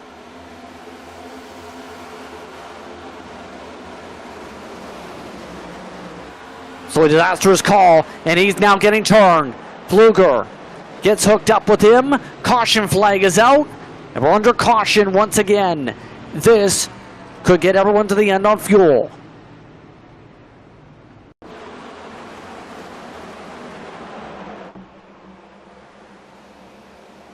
Taking a look here at our RS button boxes replay. The 7 just slower than everybody with the damage and the old tires. Pfluger was there, and 7 just kind of came down and got himself turned there. Just unfortunate for everybody involved there, but as you said, fuel going to be the name of the game here. Some drivers will definitely come down to top off here. Wouldn't be surprised to see some just try to use this yellow to save it and keep their track position.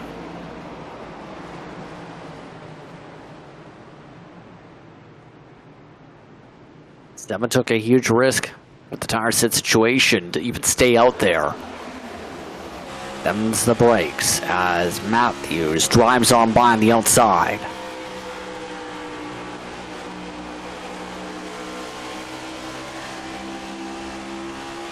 From on board. Choose the right lane. Thankfully, choose the correct line. Yeah, just barely got by that one on the outside. Pit road is open as we come back live here. Few takers for fuel here. Lane Wilson amongst them. Warren Young, who took some bounces, coming on in. Good half the field electing to top off. Definitely should not see anybody jacking up the car here. As you see, Wilson already out of the box. Fuel only on the 18. Also another opportunity for drivers like Alex Coffey to get any more damage repairs done that have had incidents and bring themselves back into contention here. That quick yellow could be very, very beneficial. He's rolling. That's a clean race car. He's going to have a shot here.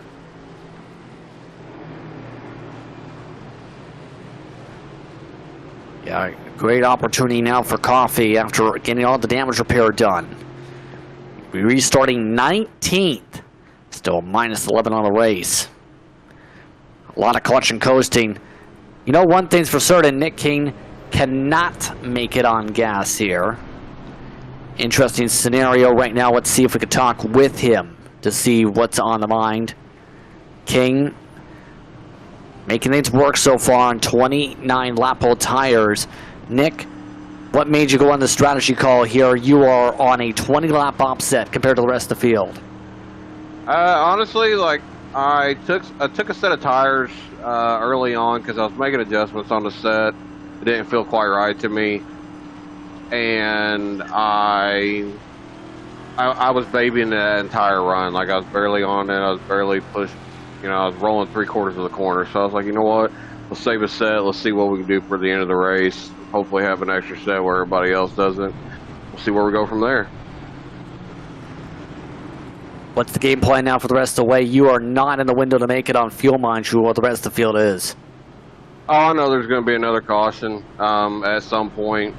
There usually is, so I'm banking on hopefully getting another little 10-15 lap run out of this, and then give me a good set of tires and fill it up and get me all the way to the end, and then see where it goes from there. Let's see what kind of fun we can have. Let you get back to the rest of the team. Thank you. Thank you. Nick King starting second, outside line chosen by the 32, by the way. They are going to try something different. First time using the outside for a restart, Jeremy. Yeah, probably looking to pin that 59 here is the lane choice there.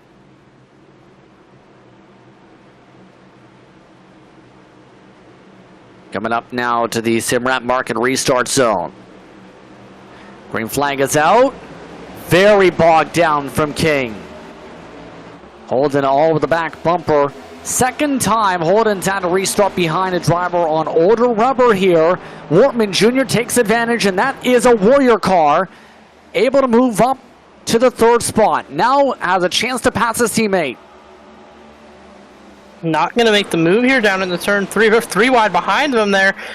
King going to run up the racetrack. That's going to give Wortman the bottom. You see Wyatt and Schmitz side by side behind them. Holden has fallen back to be side by side with Johnny Shade right now.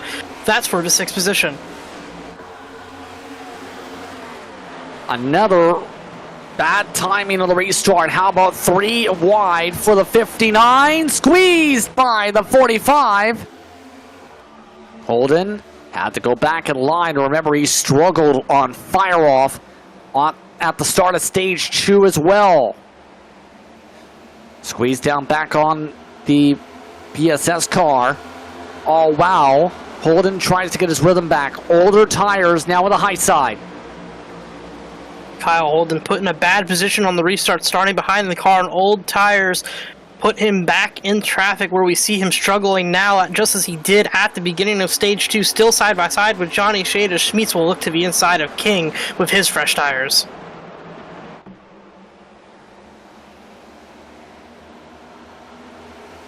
All sorted right now in terms of the lineup. Al Holden now have to play this with the older tires in front of him. Fastest lap of the race, by the way. Shane Wyatt just said it. In the midst of dirty air. 23 starting to pick up and rise up here inside the fuel window. Yeah, definitely coming to the front right now with some really strong pace into 23. That was your pick to win at the beginning of the show. Looking really strong right now behind Tim Wortman Jr.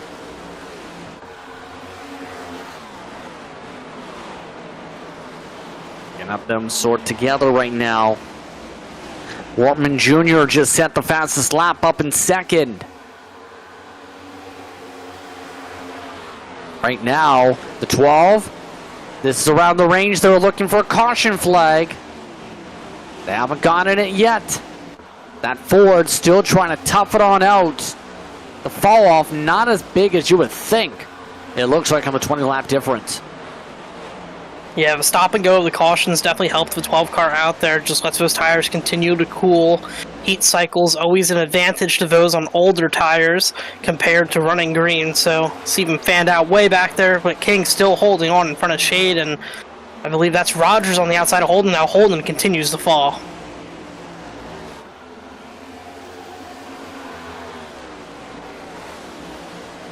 Continuing to go the wrong way. Up front, here comes the battle of the fast cars. Wortman Jr. high side, Wyatt inside.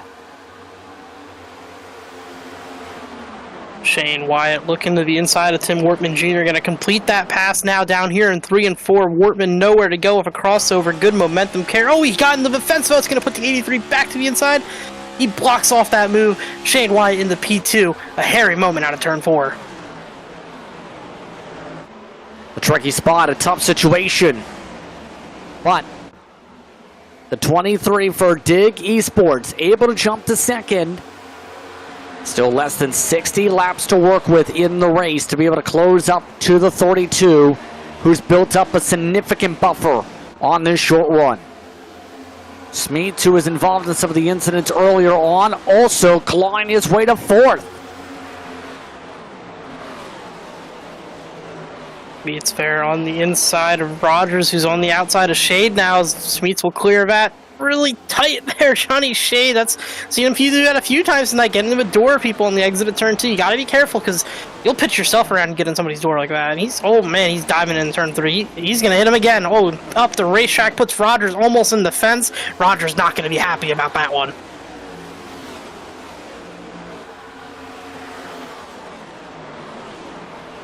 You see the stint differentials right now. King in panic mode. He has not gotten the incident he's been looking for and is sailing back to the field. Been running mid-pack before the strategy call, not working out well for them at the moment. Rogers really going on apex off right now, trying to set things up on the 45. Just got a big whiff of dirty air, no place to send himself yet. And Rogers, who faced some contact from the 45 a moment ago, and he was working to make that pass, running him clean, has not gotten him back there. So you see here now the 12 continuing to fall. Wilson through on his inside now, and Cabin rough to follow.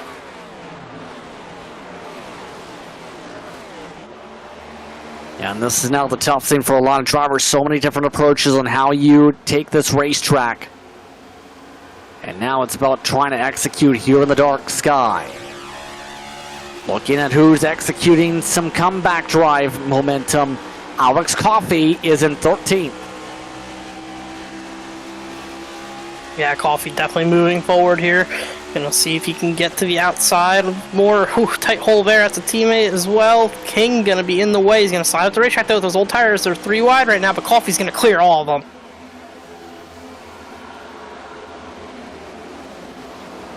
Able to get on through and make some passes there. 2-for-1 special that time through. Boys Gallimore doing the same in the backdrop, all wow. Jeffrey Taylor tried to take a peek on teammate. Still couldn't get the run alongside. Now trying to figure out how to move forward here. Try and build up momentum, make a pass, get something to work. Well, Rogers still is trying to crack the case on how to get alongside the 45. Everyone's seeming pretty lockstep in their spots now. Yeah, definitely not seeing as much movement for the positions here as Taylor side by side with Schmidt still working on that position. You see Holden behind them, but in front of them, Rogers still nowhere to go on the 45. Can't make the run, can't make the move. Definitely going to be some frustration building behind that helmet, but he might be saving fuel right now, so he might be okay to ride at the same time.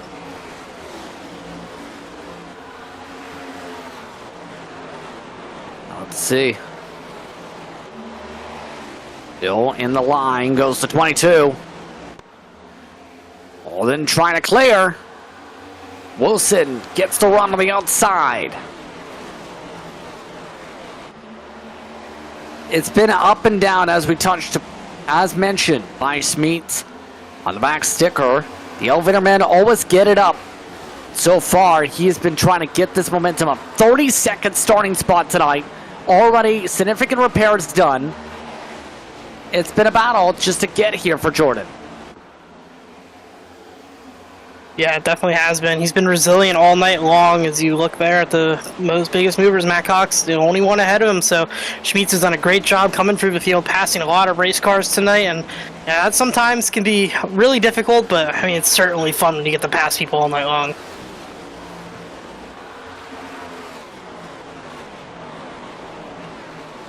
It's extremely fun. If you're able to make pass after pass after pass, it builds a lot of confidence in the car, builds a lot of confidence in yourself as a driver. Really, able to stack things up like pennies if you're able to perform.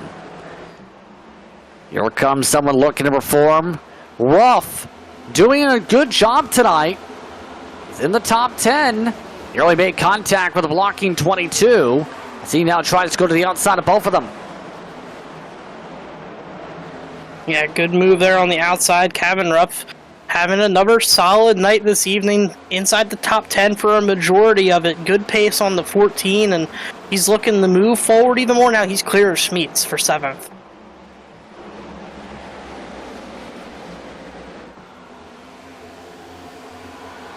That's been pretty nicely done from the 14. Speaking of nicely done, Coffey's also now a top 10 car. It's been a horrific end of the race for that 59. But it's been a drive from the 54 after the crash earlier on. All those repairs, see that car fly. 45 and 44 side by side. Rogers has been trying. He's been trying again. Nothing doing.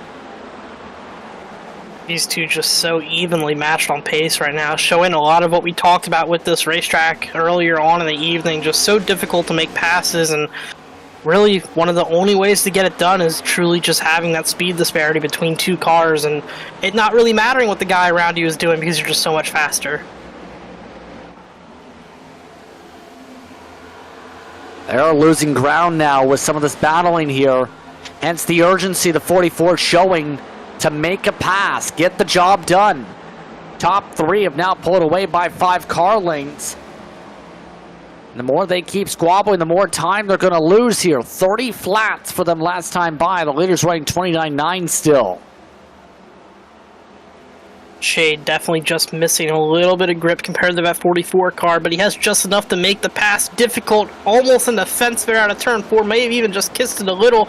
Wasn't enough to scrub the momentum though as he edges back ahead down the front straightaway. They'll stay side by side.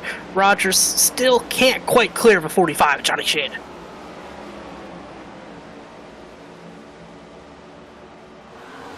Still no clearance. How about a little push up the racetrack? Slight later to try and force the 45 out of the gas. That works this time. Shade looked for a crossover, nothing there, but look out the rear of that car. Cavan and Ruff right into the picture with those two battling, really slowing each other down. Got the 14 right to them. Now Johnny Shade has to go right back on the defensive.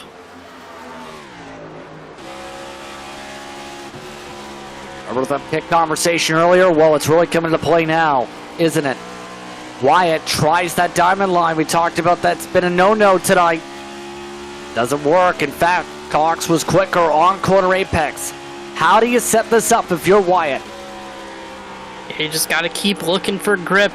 It's such a difficult thing to do here, and while that line may be hard on the tires, you may be able to hit it just right, get a little more speed, which can be worth the track position, but such a thin line to cross, and you see Tim Wortman Jr. a little bit out back there. These two battling on their own up front.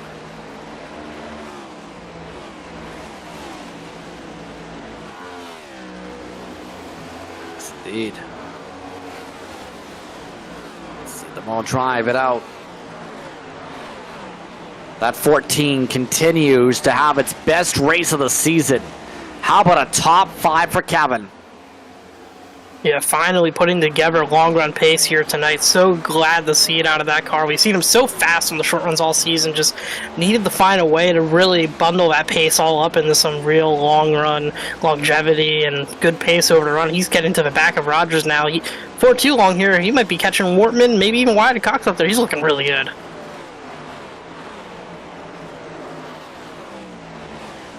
But how long would it take to get up there? These drivers, mind you, this run's going to the limit. Going to be upwards of 75 laps, including the caution laps, by the time we're done here, if we stay green for this field. First of those who had a bit of a top off last time, we had a caution flag. Elvis Coffey still running 9th. Speaking of which, he's got a good view of the battle in front. Smeets is loose. Here comes Coffey. He tries to push the teammate on through. Now he pushes the teammate offset 3 wide.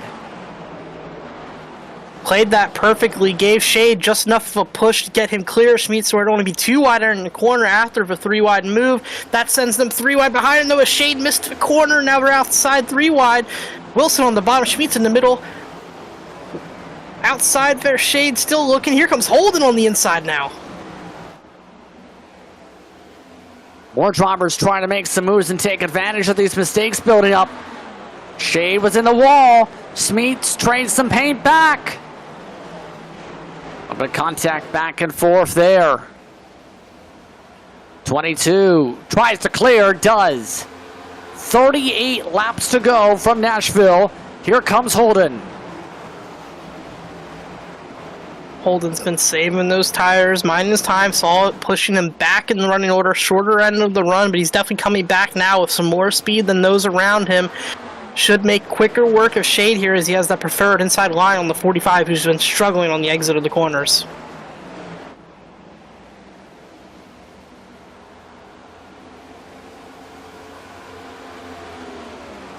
That's been the tough thing.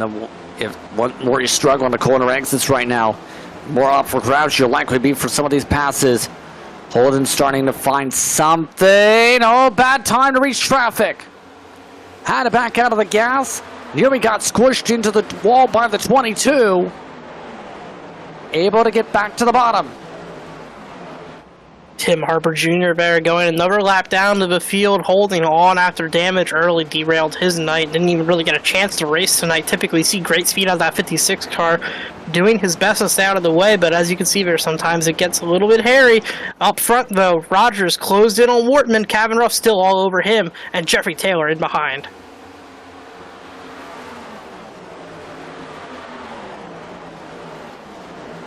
Now this is going to be tough moment for some of these drivers to plot and plan. Top two have checked out completely, but Kevin Ruff is running in the same ballpark as the leaders right now. No place to send it with some side-by-side in front, but the 14 is flying. Keeps his foot in the gas. Wortman Jr. got loose. Ruff says, you know what, let's go. Let's push you forward. Yeah, he kept one foot in the gas and one other foot in the you-know-what of the 83 there, so pushing him down the back straightaway, trying to get around the 44, but he's going to have to go with the 44 now as the momentum's down there on the inside. Great decision there. He's going to be able to clear Wortman with that move before he even gets down here in the turn one.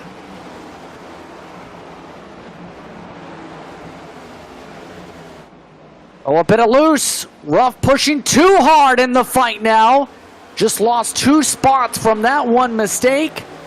Here comes Coffey, now up to 4th. Alex Coffey wrecked earlier, running up front. One of our stage winners this evening. He has brought it all the way back from the back of the field up to P4 now with a chance to win this race going forward. 33 to go.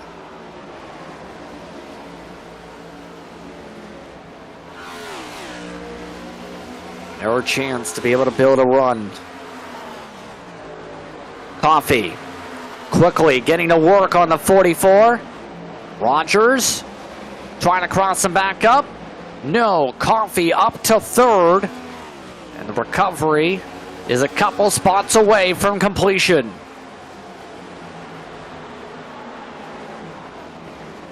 See on the ticker there, Tim Wortman Jr. continuing to fall backwards. P9 now at 83, struggling to hold on. Wilson working in behind him. Side by side though, up here still Kevin Ruff on the outside of Jeffrey Taylor, who will dive it inside of Sean Rogers entering turn 3. It's going to wash up just a little bit, doesn't get into the side of 44. Oh, he's loose out of turn 4. Does a good job holding on, but that's going to cost him several positions. That time getting very loose, absolutely able to hold on to it though. Now the 18, here comes Wilson making the move once again. Seeing Blaine Wilson kind of bouncing around most of the evening track position. Right now finds himself in the 8th position and on the right end of momentum moving forward. You see back here Corey Moore now to the back bumper of Tim Wortman Jr. looking for his way into the top 10, and off his back bumper Barry Sanders back up in contention after his crash. A lot of drivers finishing up some of the recoveries as we close things up here. All 15 minutes racing, 30 laps to go, coming to 29 this time by in this one here in Nashville. Sanders had not done much in this race. Well, he's trying to make things count late. He's now moving his way up into 11th with the move on Wortman Jr. We saw some great short run speed out of Tim earlier. Obviously cooked those tires, though, struggling back, falling all the way to the P12 position now. some open track behind him. Hopefully he can stop that bleeding a little. You see the purple stopwatch next to his name, ran the fastest lap earlier in this run. Maybe a sign that he was pushing those tires a little harder than he should have been.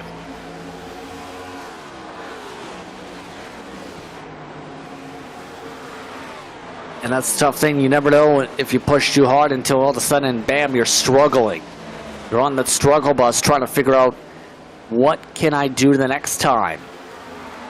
When it comes to running for points, there might not be a next time, especially with this build coming up next week. 14 of rough. Back to the top 5 yet again. Yeah, Ruff after that mistake, clawing his way back forward here. See Rogers in front of him, a little bit of a gap in front of them to Alex Coffey P3 right now. Those gaps closing slowly and slowly to Cox in front of them. We've got a lot of race left. These guys still have a chance to get up there and contend for the battle for the win. Coffey, by the way, for those wondering, running a bit quicker than the leaders, not that much quicker. Last time by, he was a 10th faster than Matt Cox. For him to have a shot at the race win, he needs another 10th quicker on average a lap to really have a true shot. He is quicker than everybody else, fighting on behind of that big gaggle of Chevys and Toyotas. So Coffey has found a groove to break the toe of everybody else.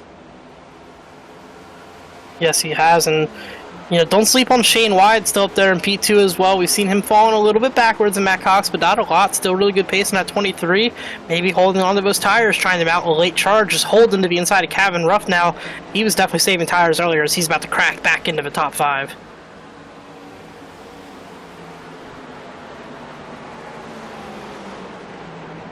Now, we've seen Holden be fast at the end of these runs as this night's going to go on in the car a little bit. How about a run to the outside? Rogers did not get a good turn 4 exit. 59 wants some spots quickly to 4th. Gift wrap to that position for Kyle Holden. Didn't have to work hard for that one, which is exactly what he wanted. As you take a look at the lap times on the left side of your screen, fastest car on the racetrack that time by Alex Coffey, but Holden was a close second, and that was in traffic. He may have something for these guys, and now he has some clean air to work with.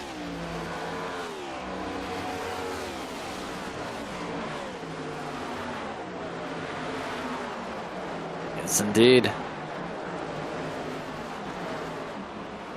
Still coming up to 22 laps to go.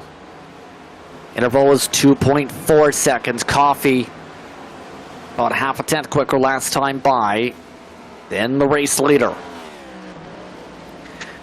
Shane Wyatt has started to fall off significantly, though. Last time he was 2/10 slower. This time by was a 10th slower. Coffey 30.3. Rest of the field still 2x2 in the other pack. Yeah, another 10th there, that lap for Coffey. 10th of the lap right now, though, not going to be quite enough, especially considering he's going to have to pass that 23, and then he'd have to pass that 32 when he catches it. Going to need to find a little bit more at some point here to start closing on that 32 a little quicker to have a real shot at making that pass for the win if we stay green.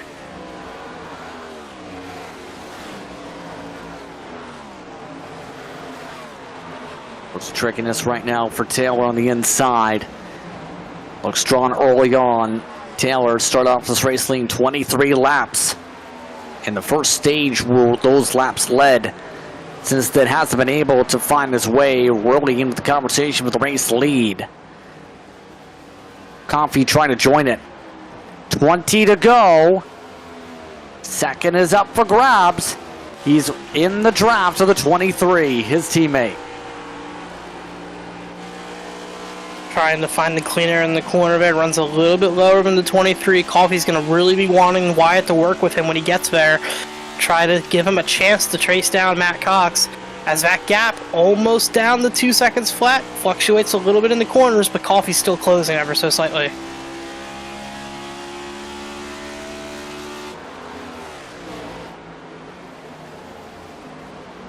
And how hard does Wyatt make this? How easy does this go, if anything?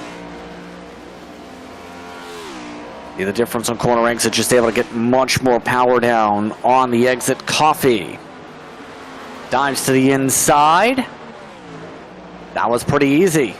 No issues. Why not? Yeah, no real fight from the teammate there. Shane Wyatt understanding the bigger picture with 20 laps to go. That Coffee would probably inevitably make that pass anyways. Wants to give his teammate a chance to go up and chase down the 32, and I think that's the best strategy for Wyatt as well, is if you can hold on for P3 and those two go up there and wreck each other, that could be your shot to win the race.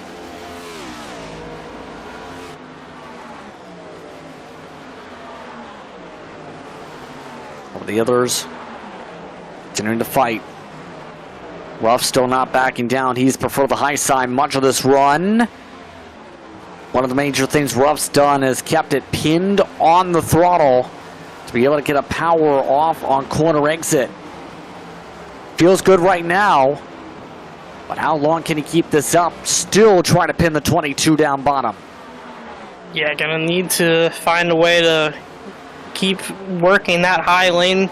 Right now, 17 to go. I think he's got a chance at making this hold on. Those tires not looking too bad yet for the 14. Still holding on really well on the outside of Schmitz right now. I do believe Nick King made his pit stop, so that strategy did not work out for that driver. Did not get the caution that he needed.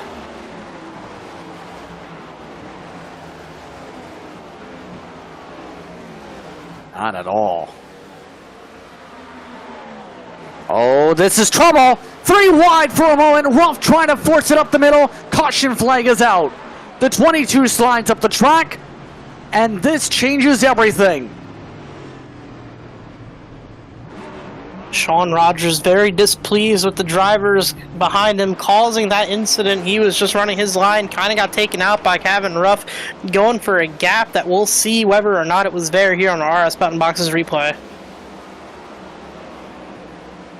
Yeah, that wasn't great. Yeah, I'd say gap not there in this case. Kevin Ruff had a great evening going, has been very disciplined, running a great race, but that was a mistake there that led to a crash down the back straightaway. Yeah, right there makes the decision. Gets into both cars. A 2-for-1 special for a crash.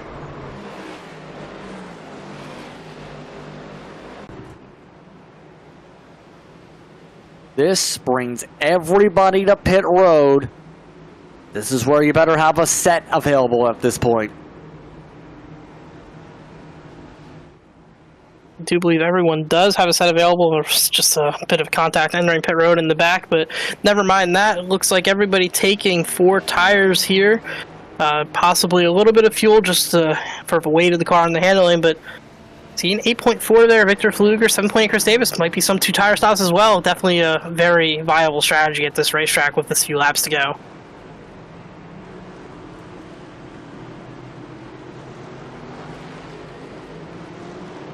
So now they'll see what happens. First out of the pit road was Cox, by the way. Holden took 2 tires. So did Barry Sanders. And why is the 32 mowing the grass? Something went wrong here for 32. Matthew Cox, gotta look at that. That's an EOL penalty. Unsafe pit exit. That is a penalty. His screen went black. He just reported in sim. Our driver of the 32 came over to radio pleading his case to have his penalty cleared, said the screen turned off and he went through the grass to avoid a contact. Does look like that was cleared. The issue is, though, EOLs, you can't really clear him. It will still tell him to go to the back of the field. They're going to have to tell him to manually hold his position here and then clear a bunch of black flags on the restart.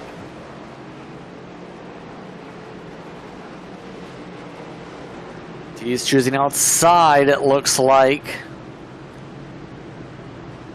I just got a big break here. Unfortunate situation. But now it's the matter of, can he hold on?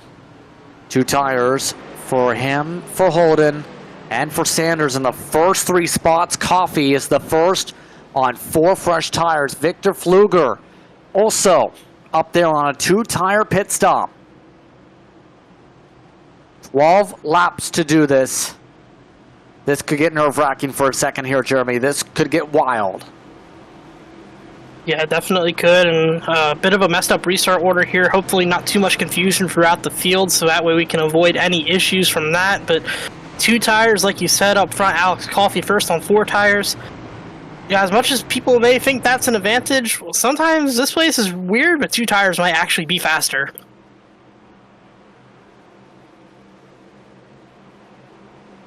Let's find out. SWM restart zone. Green flag is out. Outside line gets the jump.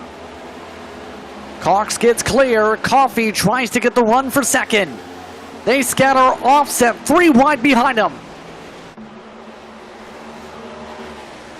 That was Shane Wyatt there working the inside of Barry Sanders. Made that stick. He's still side by side with Sanders down the back. Straightaway Coffey and Holden side by side for second as the 32 of Cox starts to slip away. Coffey trying to clear. Nearly spins it around. Holden gets the boost instead as Sanders now moves his way to the outside also. Coffey trying to clear on by once again. Sliding up into the door of the 59. Rubbing paint. Coming up to 10 laps to go as they fight hard for second. Cannot afford to waste much more time. Coffey needs to clear him now. He's pushing forward. He's gonna force the 59 to lift just a little. Coffey clear a second. Sights will be set forward to Cox. He has 7/10 of a second nearly to overcome the bat leader.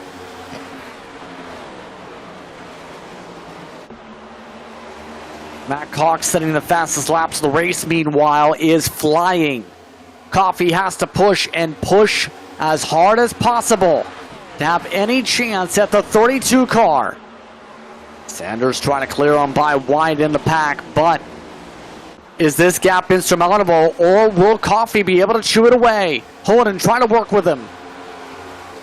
No real gain that time. Coffey Holden actually fastest lap in behind Coffey that time. So after that pace was made, Holden finding a little more speed than that 54 in front of him. Little bit gain there for 1 and 2 that time. Gonna need to keep putting together corners like that.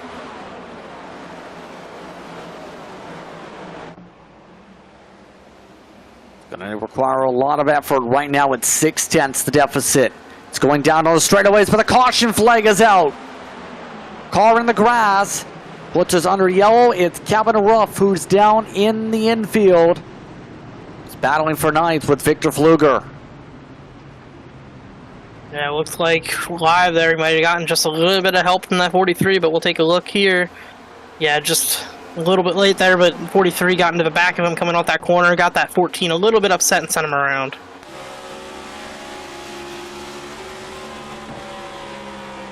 Spun boxes replay once again.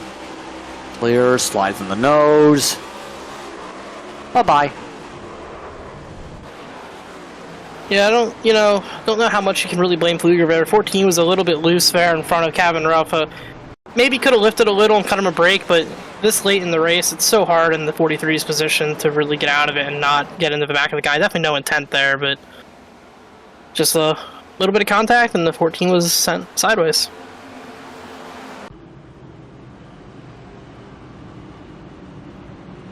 Let's take a quick break. Under 10 laps to go. You're watching coverage of the VanLily's Stickers 250 here from Nashville.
Racing isn't easy, but experiencing it is.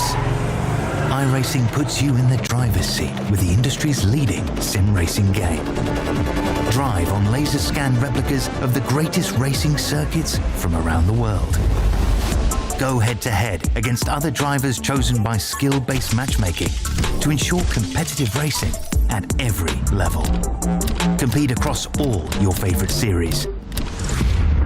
In officially licensed cars, engineered to deliver the most accurate driving experience possible. Welcome back, everyone, to Nashville. It's time for what will be a 5-lap shootout to decide things here with VanLily's Stickers 250. Coming up to the SWM restart zone, Matt Cox had a 0.6 of a second lead eviscerated by a caution flag.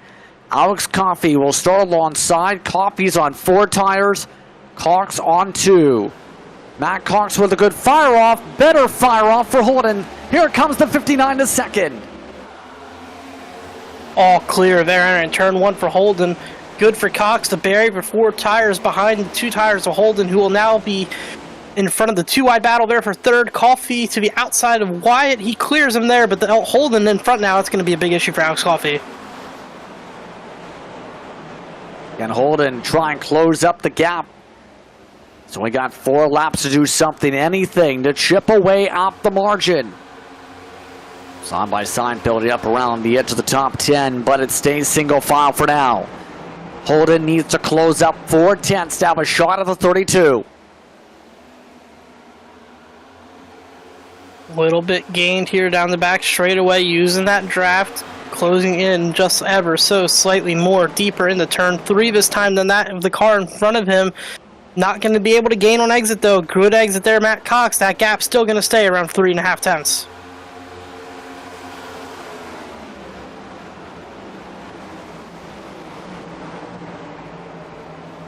See the fastest lap being set by the 44, actually. Rogers flying, but the caution! Caution flag is out. It's Norfray who goes around this time. You've been running 11th to start the lap. We're under caution for a green-white checkered finish.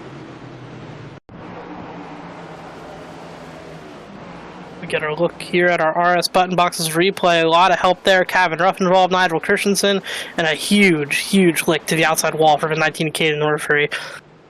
No meatball, but that's going to be a major problem for him at the end of this race. Right there, Smeets gets loose. Slammed in the 19, holds on to it, then back-to-back cautions off with the 14. Nothing of Kevin Ruff's doing this time there, just unfortunately in the wrong place at the wrong time, but the stack up in front of him.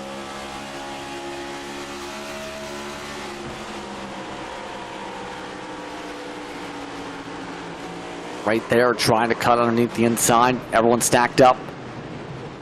Takes a hard lick to the outside wall to break the car. And now, we have one attempt. Just one. See how things stack up at a green-white checkered attempt here. That's going to be important to make sure you get this fire off just right. Only one attempt to decide it here in this series. If we get a caution flag for the white, race is over. Matt Cox will be looking for another restart like the one he just had there. If he gets that big of a gap out of turn 2, the race is all but over, as it will be almost insurmountable to make up that much space within a lap and a half at that point, and he'll be looking to get another lunch just like that for sure.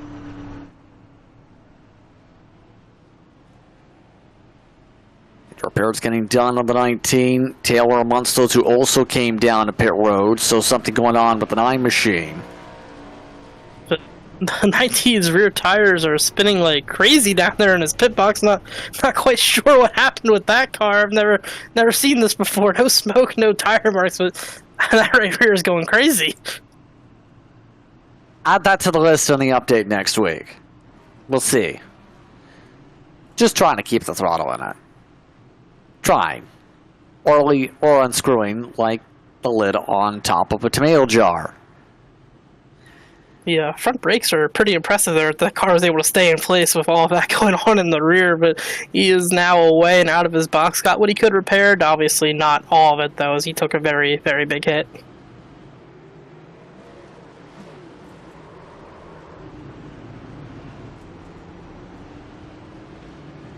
So we set up for the green-white checkered finish. Cox, Holden, Wyatt, Coffey, your top four. Rogers and Sanders, Wortman Jr. and Coppola. Then it's Fetter Place and Yun. And as mentioned, 32's main job, get a great restart. Go from there. It's been whoever's in control. It's been getting a massive jump here tonight. It's been hard to time things up to that control car. And Shane Wyatt going to be the one behind the control car here. I guess he edged ahead Coffey for third there before Yellow came out. Didn't quite notice that. I thought Coffey was going to be launched from third here, but P4, not much that 54 can do, so it's going to be coming down to a 32, 59 to 23 here, unless something extracurricular happens to bring somebody else into the picture.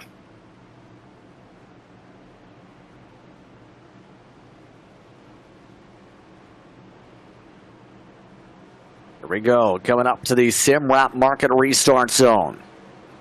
Cox and Holden on the front row.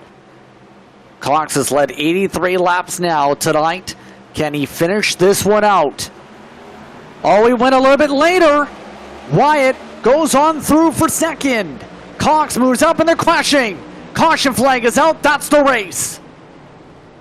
Unfortunately, knocking over, almost wrecking still down here in turn one. Unfortunately, we will not get a finish to this race. Shane Wyatt gets no opportunity to make a run at Matt Cox, and it looked like he was going to have a chance. So, tempers flare. Black flags fly with several cars scattering about on pit road with the spins. So we have a caution that ends things under yellow. Field trying to catch up with the pace car down the back straight away. Again, one to go in this race. Brought to you by League Gaming. It's under yellow tonight. But Matt Cox played the strategy roulette perfectly.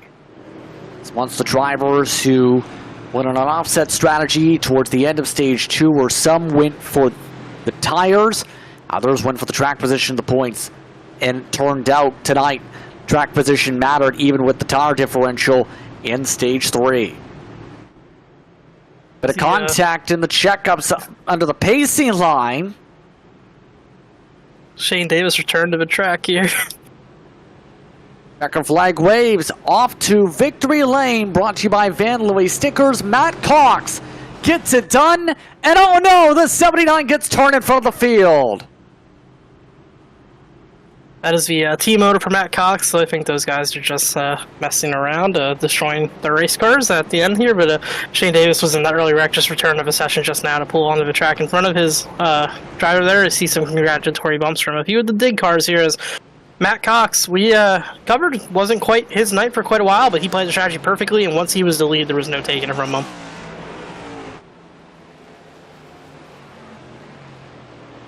There's a slow roll on the pace lap, but the cool down. The field congratulates the 32. Picking up this one in the shiny blue machine. See what he does in the burnout here. I think some of his fellow team members are following him on the racetrack here. It's Cox. Tries to light it up for some smoke. Never mind. Davis says no thank you. You're going to have a destroyed race car.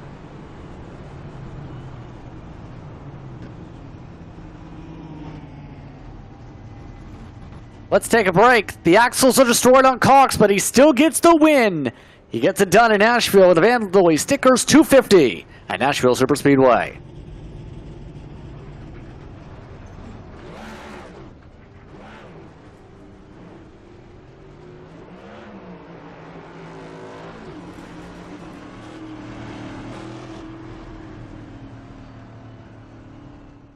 Racing isn't easy, but experiencing it is. iRacing puts you in the driver's seat with the industry's leading sim racing game. Drive on laser scan replicas of the greatest racing circuits from around the world. Go head-to-head against other drivers chosen by skill-based matchmaking to ensure competitive racing at every level. Compete across all your favorite series. In officially licensed cars, engineered to deliver the most accurate driving experience possible.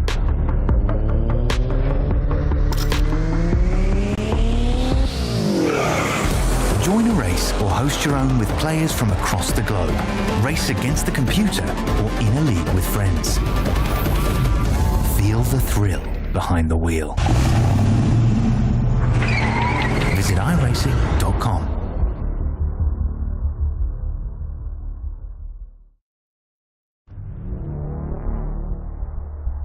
Welcome back, everyone, to Ballin TV for tonight's coverage of the VanLily's Stickers 250 here in Nashville, the OB Builders Cup Series.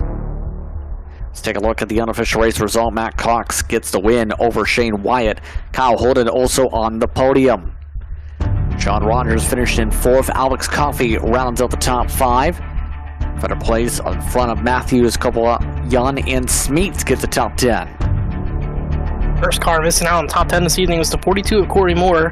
Another consistent run for him. Cabin Ruff with a lot of incidents there at the end. Recovered somehow to finish P12. Johnny Shade in 13th. Nigel Christensen wound up in 14th. And Nick King, after that strategy went poorly, found his way back to 15th. Chris Spear finished 16th. Jamison Middlemiss completed a race and finished 17th. Jared Clark in 18th. Paul Gallimore in 19th. And Darren Mills finished 20th. Running first goes the way to Chris Davis. Timothy Harper does finish on the lead lap. He had been wounded much of the night. 22nd is where he ends. Taylor, Belmonte, Wilson, Warman Jr., and Sanders on the lead lap.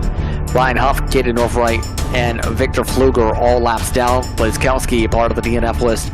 Shane Davis did finish the race. He got turned after the finish line. Matt Macklin and Greg Carr were DNFs. So time to run about the rain over here tonight. Here on Ballin TV. So it's time to head down to the celebration. VanLily's Stickers Victory Lane is where you can find Matt Cox tonight. Matt, got the job done here tonight. How are you feeling about the run? I'm happy to finally get it right. I feel like I've been competing and close to a win the last several weeks, but just couldn't get strategy right, and finally got it right this time. So I'm pretty happy to be locked in and not have to worry about it. Overall, what's going through your mind as the strategy fell in your lap? What was it like in terms of the mindset once you got that track position and you had multiple cars trying to swarm behind you? Yeah, nothing beats clean air in this car. It's a plow box in traffic, so being up front, you have such a huge advantage. So I was just trying to stay there. Honestly, I felt like if I could stay up front or at least near the front, then I would be really good on the long run. And turned out to be pretty long run there at the end, where we were having to save a little bit of fuel. And before the caution fest happened, so it was a good run. So next time out will be a completely different feeling race car. What are your thoughts on build week coming up? I haven't ran any Michigan yet. I don't know. It seems like somewhere where you kind of have to save a little bit, so I'll probably be okay. But I know that it's also really drafty and a lot of chance for cautions, so I'm not sure what to expect, but we'll be here. Anyone want to give a shout out here too tonight? Just the BMP boys. Always a pleasure running with you guys, Barry and everybody who does the league, all the admins, all that stuff. I know we're trying to get the racing better in this league. We've had some bad weeks, so glad to see this one came out, not too bad. Congratulations on the victory here tonight, Matt. Thank you. Matt Cox getting the win here tonight. Shane Wyatt comes away in second spot. He is with Jeremy. Shane, we saw you on that final restart getting a chance to restart in the prime position. P3 had a shot to get a run at Cox. Unfortunately, the yellow came out right away and foiled any chance. What was your plan had that went green to go and take that win away from the 32? Yeah, I think we had everything timed up pretty well. We got off of the restart pretty well, so I think we would have cleared the 59 and had a good shot. But it's just kind of the game you play when you get to the end of the races. You get a caution within 20 to go, and it just cycles and cycles, and you rarely make it to the end under green. So overall, good night, good stage points. We made a lot of adjustments on the car, made it a lot better. But yeah, I wish that one would have went green at the end. Yeah, we saw you with some really strong speed all night long. Very impressive showing out of the 23. What went into making that car so much better this week and putting together such a great run? Yeah, obviously Precision Speed Solutions has been phenomenal ever since we moved over to them. They keep bringing us good pieces every week. But we started off tonight, we were really loose long run. It'd get to about 25 and it would just fall off of a cliff. So we made some spring adjustments, made some tire pressure adjustments, and eventually we got there. And then, we it just kind of turned into a mess there at the end, but definitely a long night of adjusting. Yes, and you did hit on one of the people that helps you get it done out there, but who all does also help you get the 23 out on track with strong performances like we saw this evening? Yeah, of course, simratmarket.com. They're phenomenal. They're on every car that I drive. You can use code Shane23 at checkout for 10% off. Dig Esports, of course, SM Racing Products, Richmar Florist, Carpi Screen Printing. Like I mentioned earlier, Precision Speed Solutions. Head over there if you want to get set up. That'll get you up front every week. Well, thank you so much, Shane, and we look forward to seeing you a week from now at Michigan, contending for another win. Thanks, guys. Now Justin will join our third place finisher, Kyle Holden. Yes, indeed, Kyle. I have to ask you what happened to the car after seeing you so good in stage 1. Things seem to change stage 2. What happened?